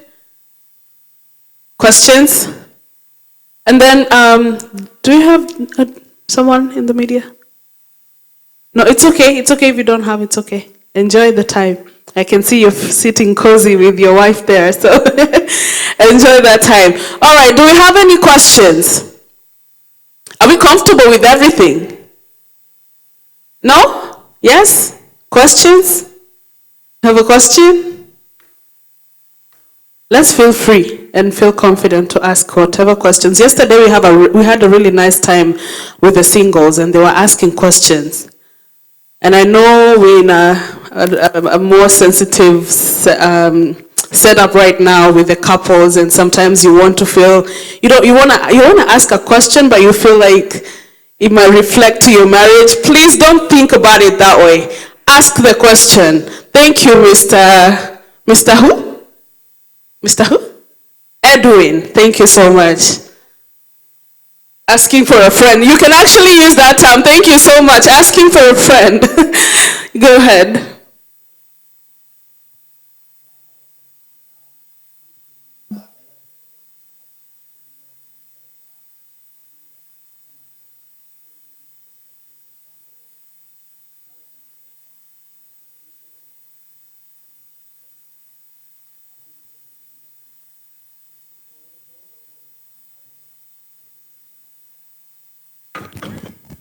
That's a good question. It has even been debated in managerial context. Here's the thing. The boss gives orders. That's autocratic. The leader negotiates. So a leader tries to look for common ground, for consensus. However, now this is why the Bible tells the ladies to submit. Let's say, for example, you as a lady, you feel the priority is to get a car because you are a registered nurse listening to me tonight, and the car is the means for you to making more income. And the car you have, because you married a Muranga guy, is a car that goes to the garage time and again. Because he doesn't want to spend, he feels he's wasting money buying a new car. So you want to go for a new car and be paying maybe $600 every month. He feels he can get you a car of $5,000. You don't want a car that is breaking. You go to and forth, that you can't agree. That's where the Bible tells you, wives, submit to your husbands. So for the man, this is the Bible now. As a leader, you're not trying to impose. You're not trying to dictate. You're not trying to force. You're trying to look for common ground. You're trying to win her heart. You're trying to get her buy-in. That's what a leader is all about. As a boss, you impose, you give orders, you give instructions. You're not questioned. So you have tried your very best. As Christians, should you reach a stalemate like he's giving, wives, submit to your husbands. Let him now have his way. There has to be a final say. Sorry? Did I hear a nay? Now, let me repeat. You missed the point. You missed the first point. Yeah, that's a good one. I said he should look for consensus. In most cases, when somebody is looking for consensus, you will not reach a stalemate. Are you with me? But you might reach a stalemate. Let's call a spade a spade. Can we be honest? You can reach a stalemate. If you reach a stalemate, yes, let him have his way. No, let me ask you, my dear. If you keep saying, are we going north or south? North or south? And you sing that song for a year. Are you not fools? Let's be very honest. Am I communicating? We should reach a consensus. I'm in agreement. And that's what is leadership. If I was talking of a boss, I would not be talking of consensus. It's him telling you the old car. Period. Now that's a boss. And now that's not biblical. Here I'm talking of we are trying to reach a consensus because by the time he's refusing a new car, he's not just saying no. He's trying to tell you, the way I'm projecting things, I am not even sure about my job for the next 6 months. Let's not add a burden right now. I can see the logic of the new car, but I can see the risk with my placement or with what is going on right now. So you have a point, but this may not be the ideal moment. He's trying to win you. He's trying to look for consensus. But I'm trying to tell you as a woman, yes, if you reach a stalemate, let him have his way. Otherwise, what is submission? And submission is not a suggestion. It's a command. It's a command, my dear. Why are you commanded? Because it's not easy for you to submit. That's why even right now you're struggling with it. Because it's true. The Bible never commands men to submit. The same way it doesn't command women to love. Because it's very natural for a woman to love. There is nowhere from Genesis to Revelation where parents are taught to love their children. Nowhere. Because God has already sealed it in our nature to love our children. But it becomes very difficult for men to love women. That's why they are commanded. So when he loves you, he doesn't impose. The Bible is very harmonious. Leadership, reaching out to you and trying to win your heart to find consensus. Usually when he has that leadership, you will reach a consensus. But this is what I'm saying. Should you fail to reach consensus, wives, submit to your husbands. That's how to break the stalemate. Thank you so much. I'm taking more questions. Anybody else who has a question? Questions? Before somebody else thinks about a question. Oh, okay. You have a question? Asking for somebody. Yes. Pray.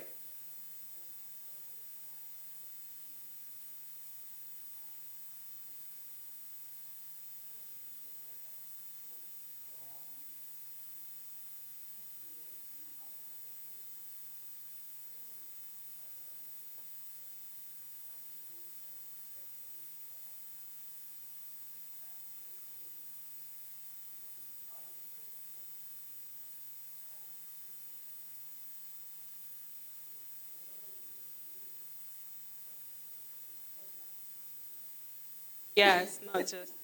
I think because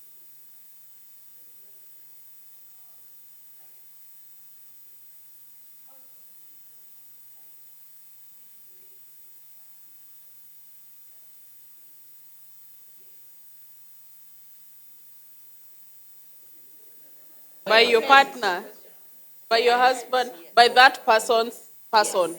Yes. Yeah. Normally, this is conflict resolution skills you are asking. Because the challenge we have with most of us, we are also very weak in how we resolve conflicts. So this is my suggestion to men listening to me based on that question. As much as practically possible, I'll suggest two things. One, learn something from President Kibaki. President Kibaki used to say we. He never said I. And often they're not even in scriptures. I is the language of the devil. I'll exalt myself and be like the Most High. Isaiah 14, I. So try to use the word we. So it makes it inclusive. It's part of conflict resolution. Because the moment you say you did, she hears blame game. If you say the same statement with we, or you can say I think, not you did, I feel. But when you say you didn't take the children, you becomes very, very accusing. The I is wrong when it is about I bought you the car, that's what I meant. I bought the lad. If you use I for taking responsibility, it's good. Whenever you use I to show her how much you have done for her, you know I got you out of the village. You know I brought you to America. I cleaned you up. I cleaned you up.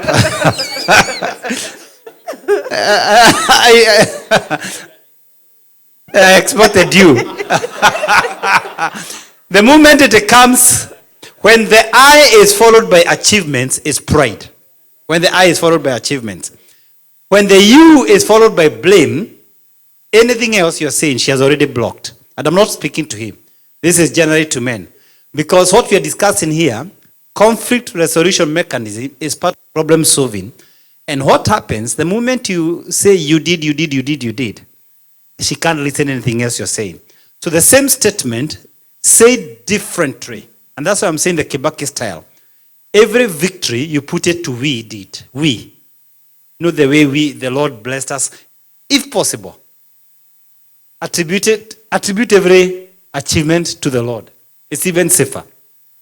What the Lord did for you. Trust me, you will never go wrong when you give credit and glory to God for anything you think you did. You will never go wrong. For wherever you think she has gone wrong, rather than saying you use we. How do you feel? It's the semantics. The moment she feels accused, you've lost it. Okay. I think this also moves to the level where you sit together and have or know what responsibility you have to do. Because if you don't have some responsibilities that maybe you can define, nobody will take accountability. And if I know that I was supposed to pick up the kids from school and something happened, then I need to take the accountability. But if there was nothing like you are picking up the kids today or you are doing this today, then it becomes very difficult for anybody to own it up.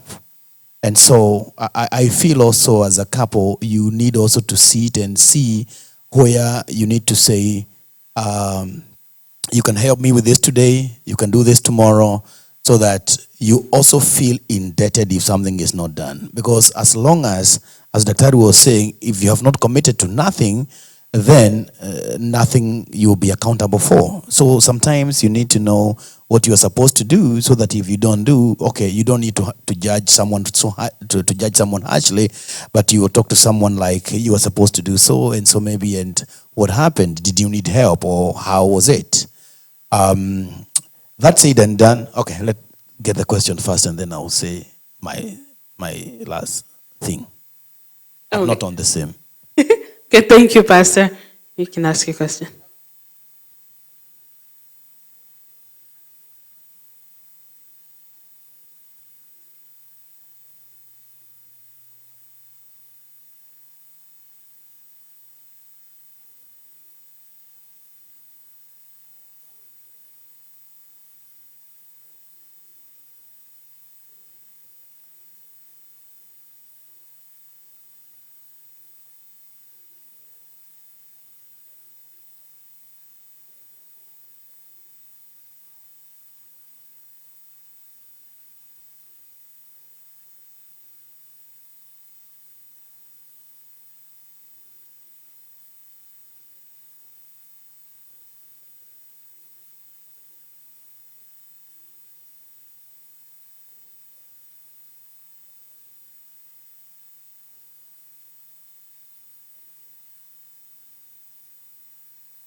I agree. The story of coming to the US is complex. Even UK, Australia, it's honestly, it's very complex. It's not something, it's not, when I'm answering the question of distance relationships, say like in a country within Kenya, is very different. Because we still have it. We have people who are like in Mombasa and the partner is in Nairobi. And almost all careers. Say somebody is a school teacher, they have been posted in Eldoret because everybody can't work in Nairobi. And if you don't want, the TSC will not give you the job. And maybe you have a husband who works at JKIA. He's an aeronautical engineer. The wife is a teacher in Eldoret. Or the husband is a military guy and they have been deployed in Afghanistan. Or right now, President Ruto has sent some cops to Haiti. And the wife maybe is back in Embu. So do we dissolve the marriage because of these assignments? So, but of course then, the US or the UK, Germany, whatever it is, it becomes complicated because of papers. So I understand your context. Let me first disqualify myself from answering this. I'll give you a suggestion, but let me disqualify myself because I have not gone through that. We use the same plane with my wife to this particular place. So I know for sure, by God's grace, only by God's grace, we did not go through that. And some of you here want green cards. You are able to come together as a couple. So you might not even understand the intensity. My interaction with people, I have had the privilege, I think right now, to the best of my knowledge, it's only 5 states I have not visited in this country. One of them being Alaska. I've gone all the way to Hawaii. I have interacted with people. Over 95% of the people I have met here, they never intended to separate with their families. Do I have a witness in the house? They never intended. It was never intentional. So you find somebody is here, they thought in 2-3 years they will have the papers. The papers took 10 years or 15 years. So I will go back to 2 things. Number 1 is what she said, the person who has asked the question, communication. And I'm sure she's asking this question for the benefit of many of us. It's communication. There's something interesting about communication. The moment you talk with people regularly, especially if possible on a day-to-day basis, you're able to stay together. Because the very difference between us and all the other animals is actually our ability to communicate. Everything else in you can be found in a cat or a dog or a horse. Does that make sense? In Hebrew, God breathed into man and man became a living being. In Hebrew, a speaking spirit. That breath of God. He became a speaking spirit. So I think for me, what I would suggest very strongly, very strongly, is communication. Because matters papers. Anybody who is here and they don't have the documents, Believe you me, they are doing everything humanly possible to get the documents. Even not for the sake of the family. When you're in a place that you can't travel, you feel trapped. So people are trying to do their very best. Of course, physical distance creates emotional distance. And the biggest way is communication. Of course, number 2 is something most of you are trying. If the greener pasture is America, what's your name again? Penina, my suggestion is always this. If the greener pasture is in America, work around the clock to have them here. That is my second suggestion. I know it sounds funny, but I've seen it work. There is no single year I have not received testimonies. You know, I'm saying this because the moment you are so convinced it won't work, you lack faith. And what you need to present to God is faith. Jesus is our advocate. The Heavenly Father is our judge. The evidence you present to the judge is faith. That's the substance. That's the evidence you present to God. I'm telling you because the moment you start working towards it, I don't know how, but somehow, a way. Does that make sense? God creates a way. But there has to be a will. There has to be a will. But before that happens, especially if you're living in different countries, please speak to each other daily. Daily. Even if you don't have an agenda, just catching up. Do it daily. You'll be surprised. It will keep you together. Yeah. Maybe that particular question is sensitive. I'll also ask the pastor to indulge. Pastor, let him make a comment on that. Okay. Then.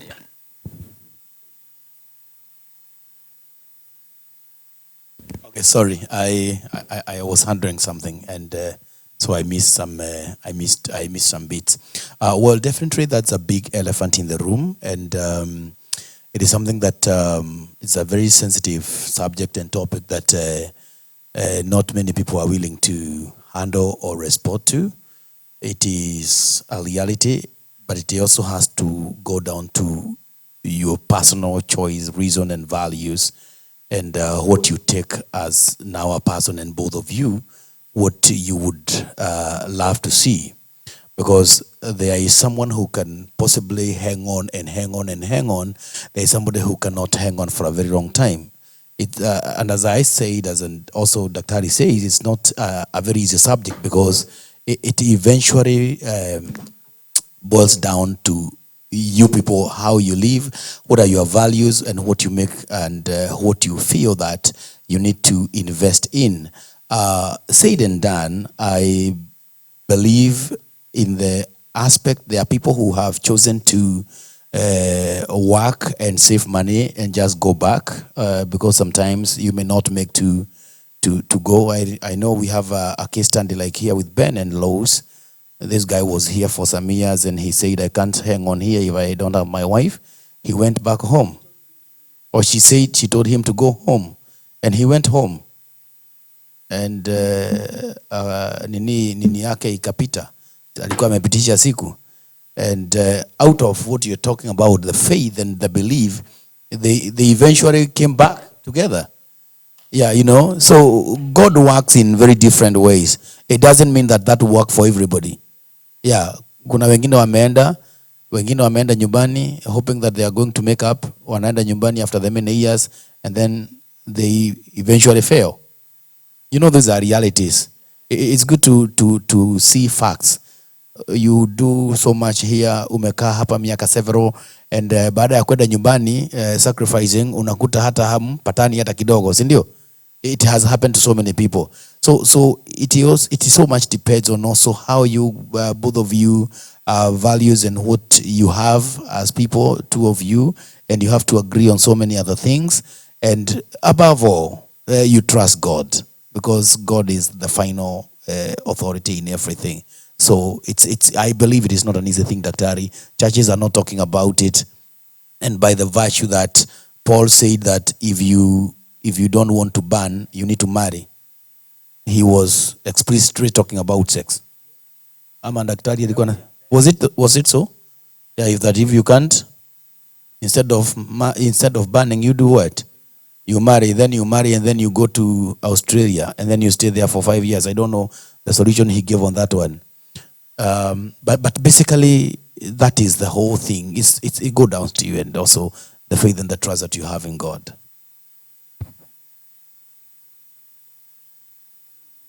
Thank you, Pastor. Dr. There's a question here.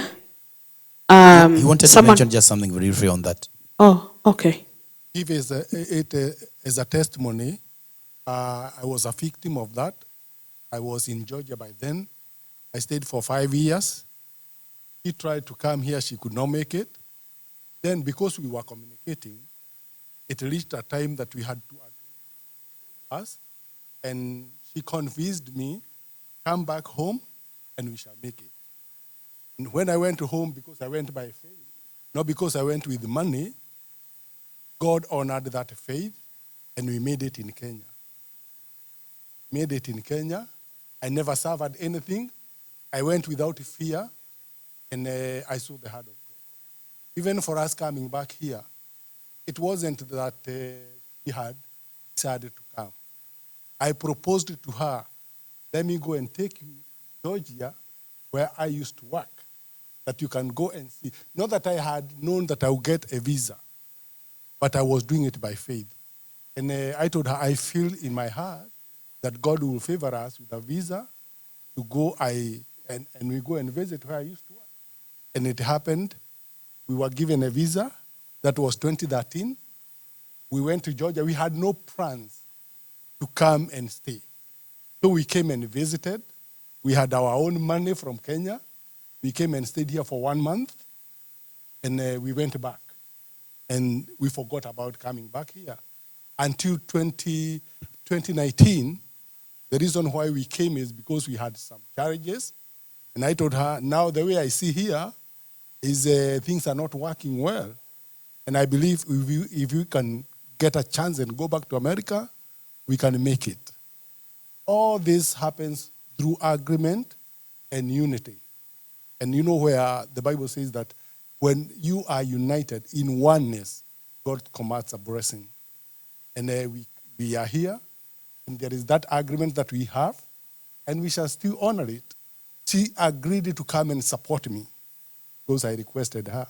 And then I told her, in return, I will also support you in whatever. I know what she desires. I know what her visions. So I'll also pay back by supporting her. That's wonderful. Thank you for that testimony. So somebody is asking, what do you do when your husband is not taking leadership?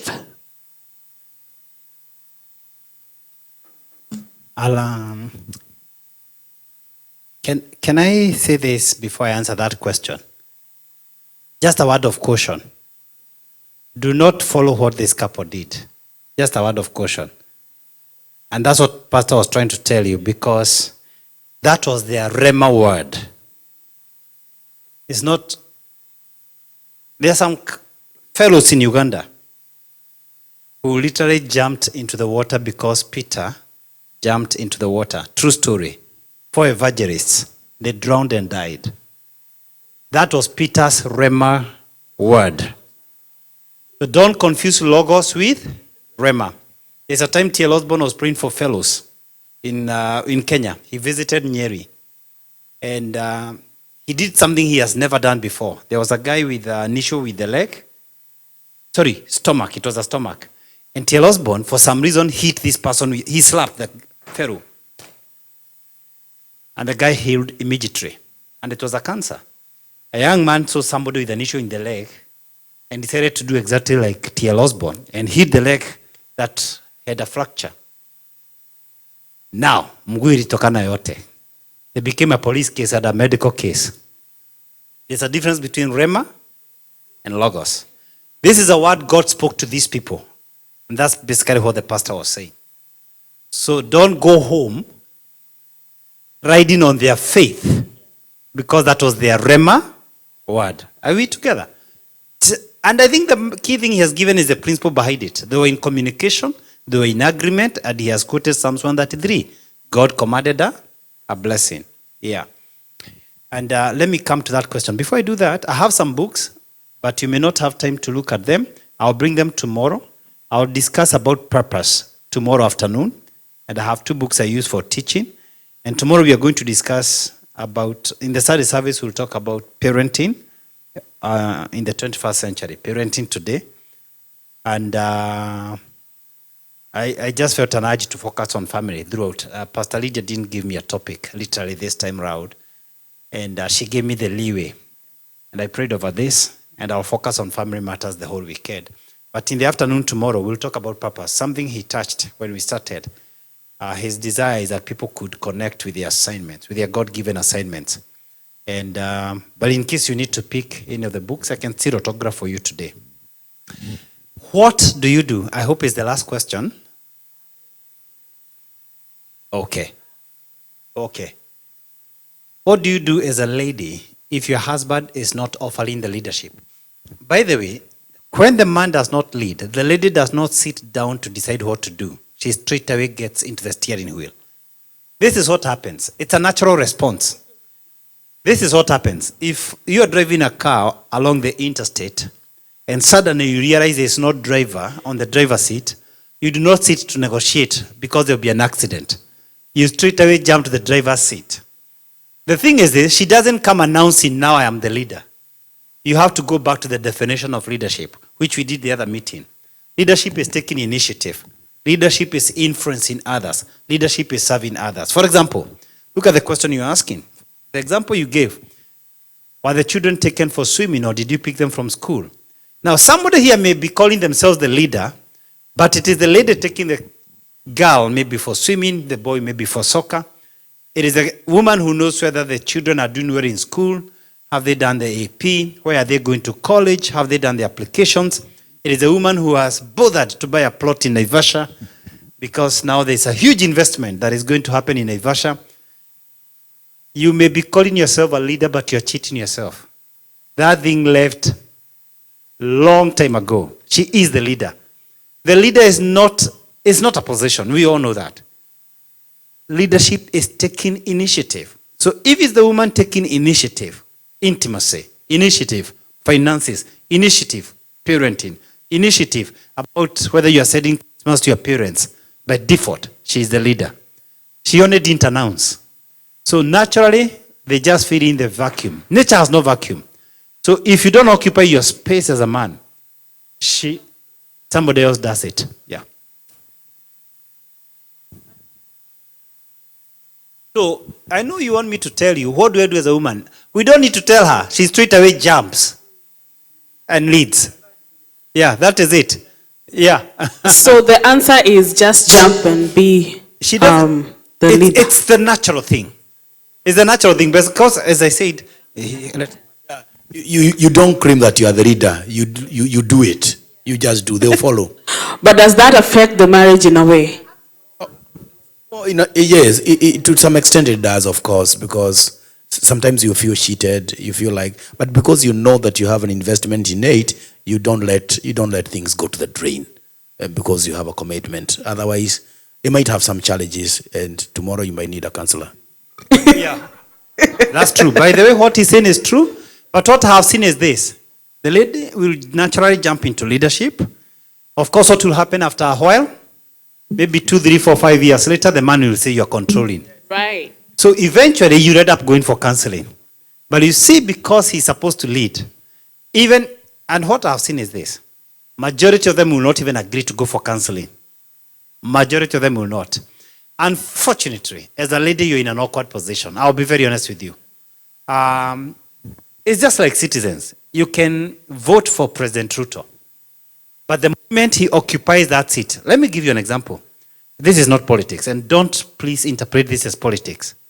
I do not myself, as an individual, feel there was any justification for the cost, for the jet he hired. I do not feel there is any justification. This is very personal. Let's not get to politics. I'm discussing economics. Because deep down my heart, if I was in his shoes, I would have voted KQ. Because we launched KQ from Nairobi to JFK, and that would have marketed our airline. would have spent much, much less. I'm saying this because over 90% of the visits President Kibaki did, he actually used the normal planes. He literally. And as I said, please don't interpret this to be politics. I'm not an Azimio, right? And I'm not a Kenya Kwanza. Honestly, I'm serious. This is not politics. The point I want to bring here is this. What options do I have? I've given you my opinion. So what options did I have with Ruto hiring this thing from Dubai? So that's what happens with women. You are given a leadership position as a man. The moment you do not lead, as much as you may want me to advise her to start talking to you to get back to your driver's seat, usually the woman is in a very, very awkward position. So the only thing she will do, as Pastor is saying, you'll continue leading without announcing. The only mistake you'll make is to start telling him, now I'm the leader here. You see, you don't lead. Now that's the bladder. You just do what you need to do without shouting it. With a lot of wisdom. Yeah. Because the children's homework has to be checked. Children, if they need to be taken for soccer, and the guy doesn't want to do it, he wants to watch the TV, you go ahead and do it without complaining. But won't that break the donkey's back? It will. It may. It doesn't have to. Can I tell you, I know very many women who do that without breaking their back. Of course, where the problem comes, when you feel you don't have the support, what do women normally do? The first thing you withdraw is intimacy without knowing. And once you withdraw intimacy, this is the outer circle I was telling the gentleman. Once you withdraw intimacy, of course, he begins complaining. He will now not remember the initial problem. When you come to the counselor, unajua hata hanipeagi. So the problems that are being discussed have nothing to do with the original problem. That he forgot he doesn't do homework with the kids. He doesn't take them for swimming. He doesn't even remember that. He addresses now the symptoms, not the root cause of the disease. And the problem is when you go to a counselor, unless a counselor is very sharp, usually they side with the men because men usually have facts. Our marriage is, women talk madhogodhanio. It's like this. So unless you listen keenly, most counselors end up siding with the man and writing a prescription for the woman. Give him 3 times a week. I'm telling you. And it doesn't solve. That's why he was saying, let's go back to the circus. So yes, you may propose to him about going for marriage seminars. You may propose about YouTube videos. You may even propose about, like for example, some of you here have even done my online marriage courses. Some people here have done. You may propose. But there's only so much you can do. So if you find a man who is supporting you, usually that guy is a leader. He's not the guy who is aloof. The people who are very aloof, no matter how much you try. That's why I said, when the president misuses the funds, there's so little you can do when you're here in Seattle, even though you voted for the person. There's very little you can do. Yeah. Please go on. You lose when it comes to submission. When I'm the leader, it becomes a problem because now I don't even want to listen to you. So it feels now I'm not submitting to you, which in reality, we should be submitting to our husbands in pretty much everything that we are doing or we are saying or we are suggesting or we should do this and that. So when you're trying to tell me something, I'm looking at you like my friend Jaherera, because I have made so many decisions. Now you want to say something? But do you remember, my dear, what circle was I emphasizing to them, if you remember? It was the outermost circle. That's the one you're raising now. That's exactly what you're raising. Now the gentleman, this is what I was telling you. The issue he's raising now is not even the second circle. It is the total outermost. And eventually, if it's not addressed, the innermost, the core, collapses. That's what I was trying to explain to them. Yeah. Full responsibility. It's a whole infrastructure, the whole lifestyle. Right. You just can't say, this is the problem. Most men think about sex in terms of styles. That's why a lot of men are addicted to porn. Because they go to watch styles, because they think that's what makes a woman think I'm a man. But a real man understands it's the outer circles. You approach a woman from the outer inwards. And that's where they miss. Okay, is it true or a myth? Men without sex can cause prostate cancer. I was distracted. Oh.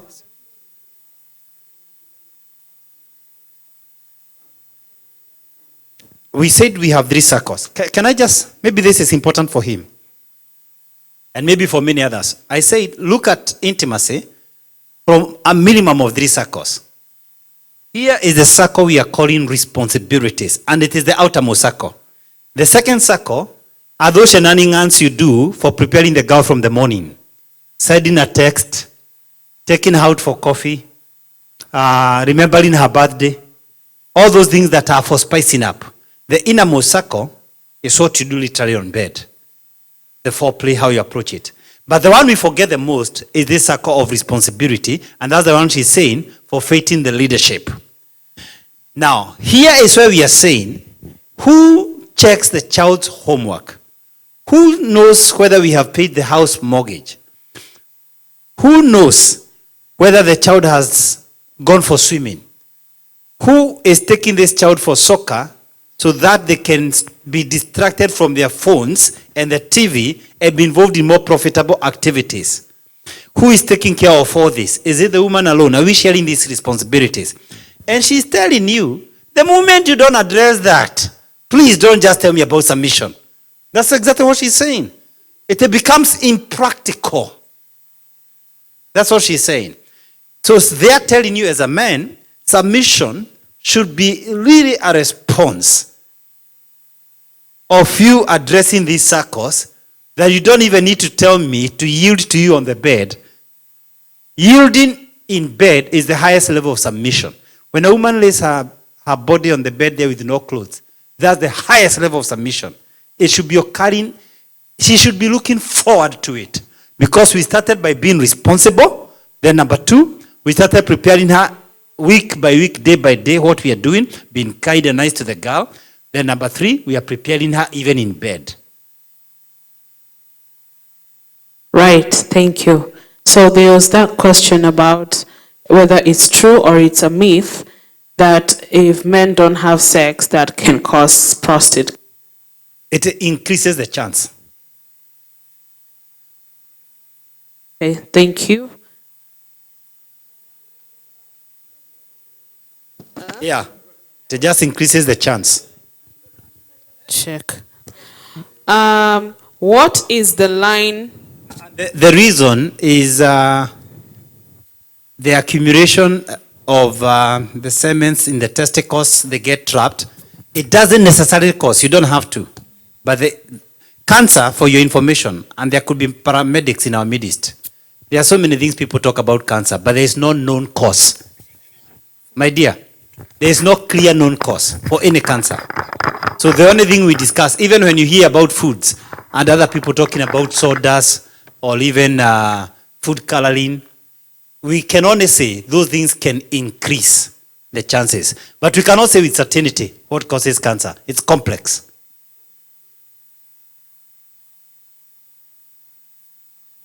What is the line between marriage and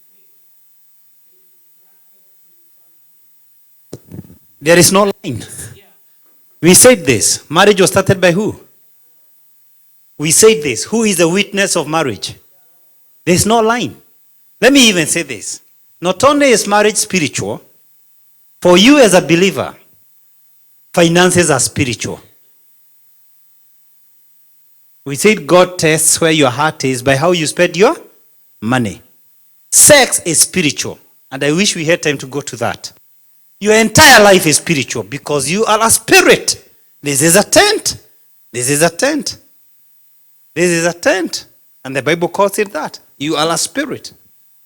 Every single thing you do is spiritual. Whether it's financial, whether it's shopping, everything you do. And actually that's a good question because most of us think spiritual things is prayer, worship. Literally your entire life is worship. That's why Jesus told the Samaritan woman, a time is coming and now is when the true worshippers shall worship the Father in spirit and in truth. Not in Jerusalem, not in that mountain. 24/7 they're in worship. I dare you today, even when you're having intimacy, you are exercising a spiritual thing because it's God's command. And whatever God commands is spiritual. It is God who has commanded you to be intimate. In fact, verse 5, the same chapter we were reading, says, do not deprive each other, except perhaps, sure, consent, and for a time. You have to agree the time. It's only consent when you have agreed. We are not being intimate for 3 days or for 1 week or for whatever period. So even by the time you decide you're not having sex, you have to agree, and this is a command. It's a command. So everything you do as a believer is spiritual. Thank you. And I think that's a good lead to the next question. Somebody said, utatuachilia saa ngapi twende tukadu? Good question. It is the MC keeping you, not me. Me, I released you kitambo. I will not keep you any longer. I will not be party to people not doing. All right, I want to say thank you so much for staying this long, and thank you so much for having the time to come and join us tonight. Have you had a nice time? Do you feel like you're in a better place than you came in tonight?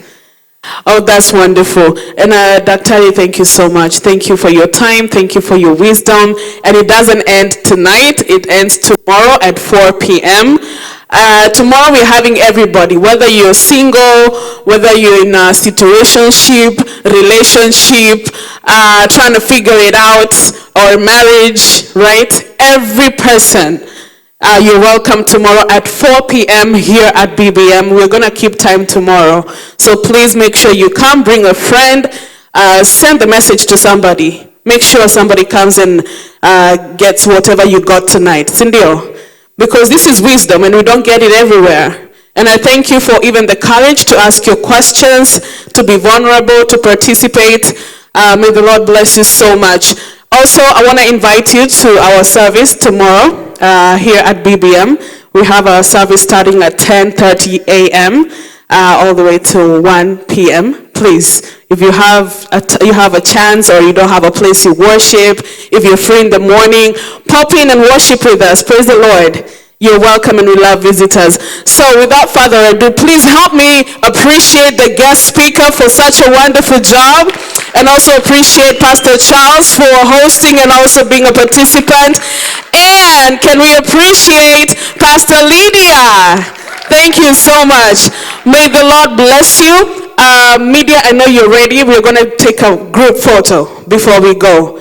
And then there's more food. Please, if you haven't eaten or if you want to take out, I know people are here with their wives, but if you're here and you don't have your wife, and the children are home. Pastor said the children are home. Please take out something. There's a lot of food there, and there's tea also. So, karibuni sana. It's been a pleasure. Once again, my name is Sherry Muthoni. I love you guys, and have a wonderful night. Oh, thank you. Thank you, thank you. There's a request for the gentleman, kwa sababu mkona nguvu sana. If you could help us arrange the church back to how it is for the service tomorrow, that would be really, really wonderful. But before that, let's come to the front and take a group photo. Oh, and I have my babe, just in case you thought I came alone. My babe is over there. Baby, say hi. Yay! Thank you. All right, let's take a photo real quick. Adi? I know. He's always like...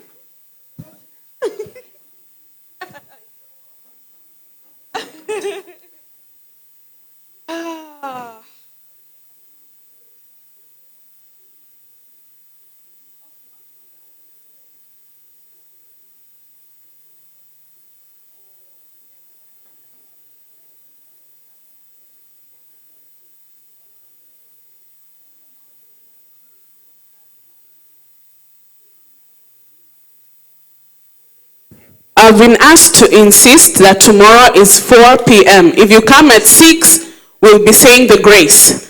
So be on time, 4 p.m. tomorrow. We don't have much going on. We're just going to be having Dr. talking in the evening. And then, what else? Ati? Bobby? Yeah.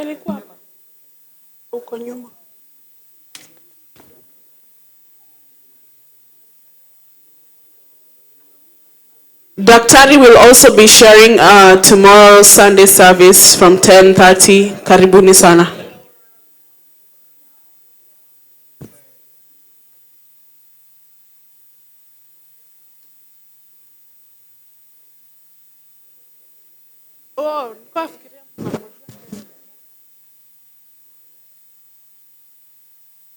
Please stand by your person. I'm speaking and saying something.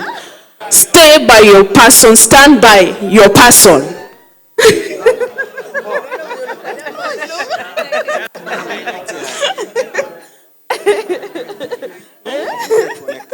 I know, you see this?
The easiest and most convenient way to send money from UK, EU, US, Canada, and UAE to Africa, Asia, the Caribbean, and Latin America at a great rate with fast transfers to mobile money wallets on popular networks. Use Tap Send, the best app to send money from your smartphone anytime. We are giving you an extra $20 bonus for sending any amount above $50 on your first transfer. Then use use the promo code Kiari Prestige to claim the bonus. You can send directly to recipient's bank account or M-Pesa number. Join thousands of people worldwide who use Tap Tap Send app. It's simple. Tap tap and send. Our NMLS ID is 2108069. 2108069. First things first. Go to App Store or Play Store and download Tap Tap Send money transfer app, and you are ready to go. Remember to use the promo code Kiari Prestige to demand your bonus. Tap Tap Send. Easy. Simple. You are watching Pacific Waves Television USA, a place of nourishment.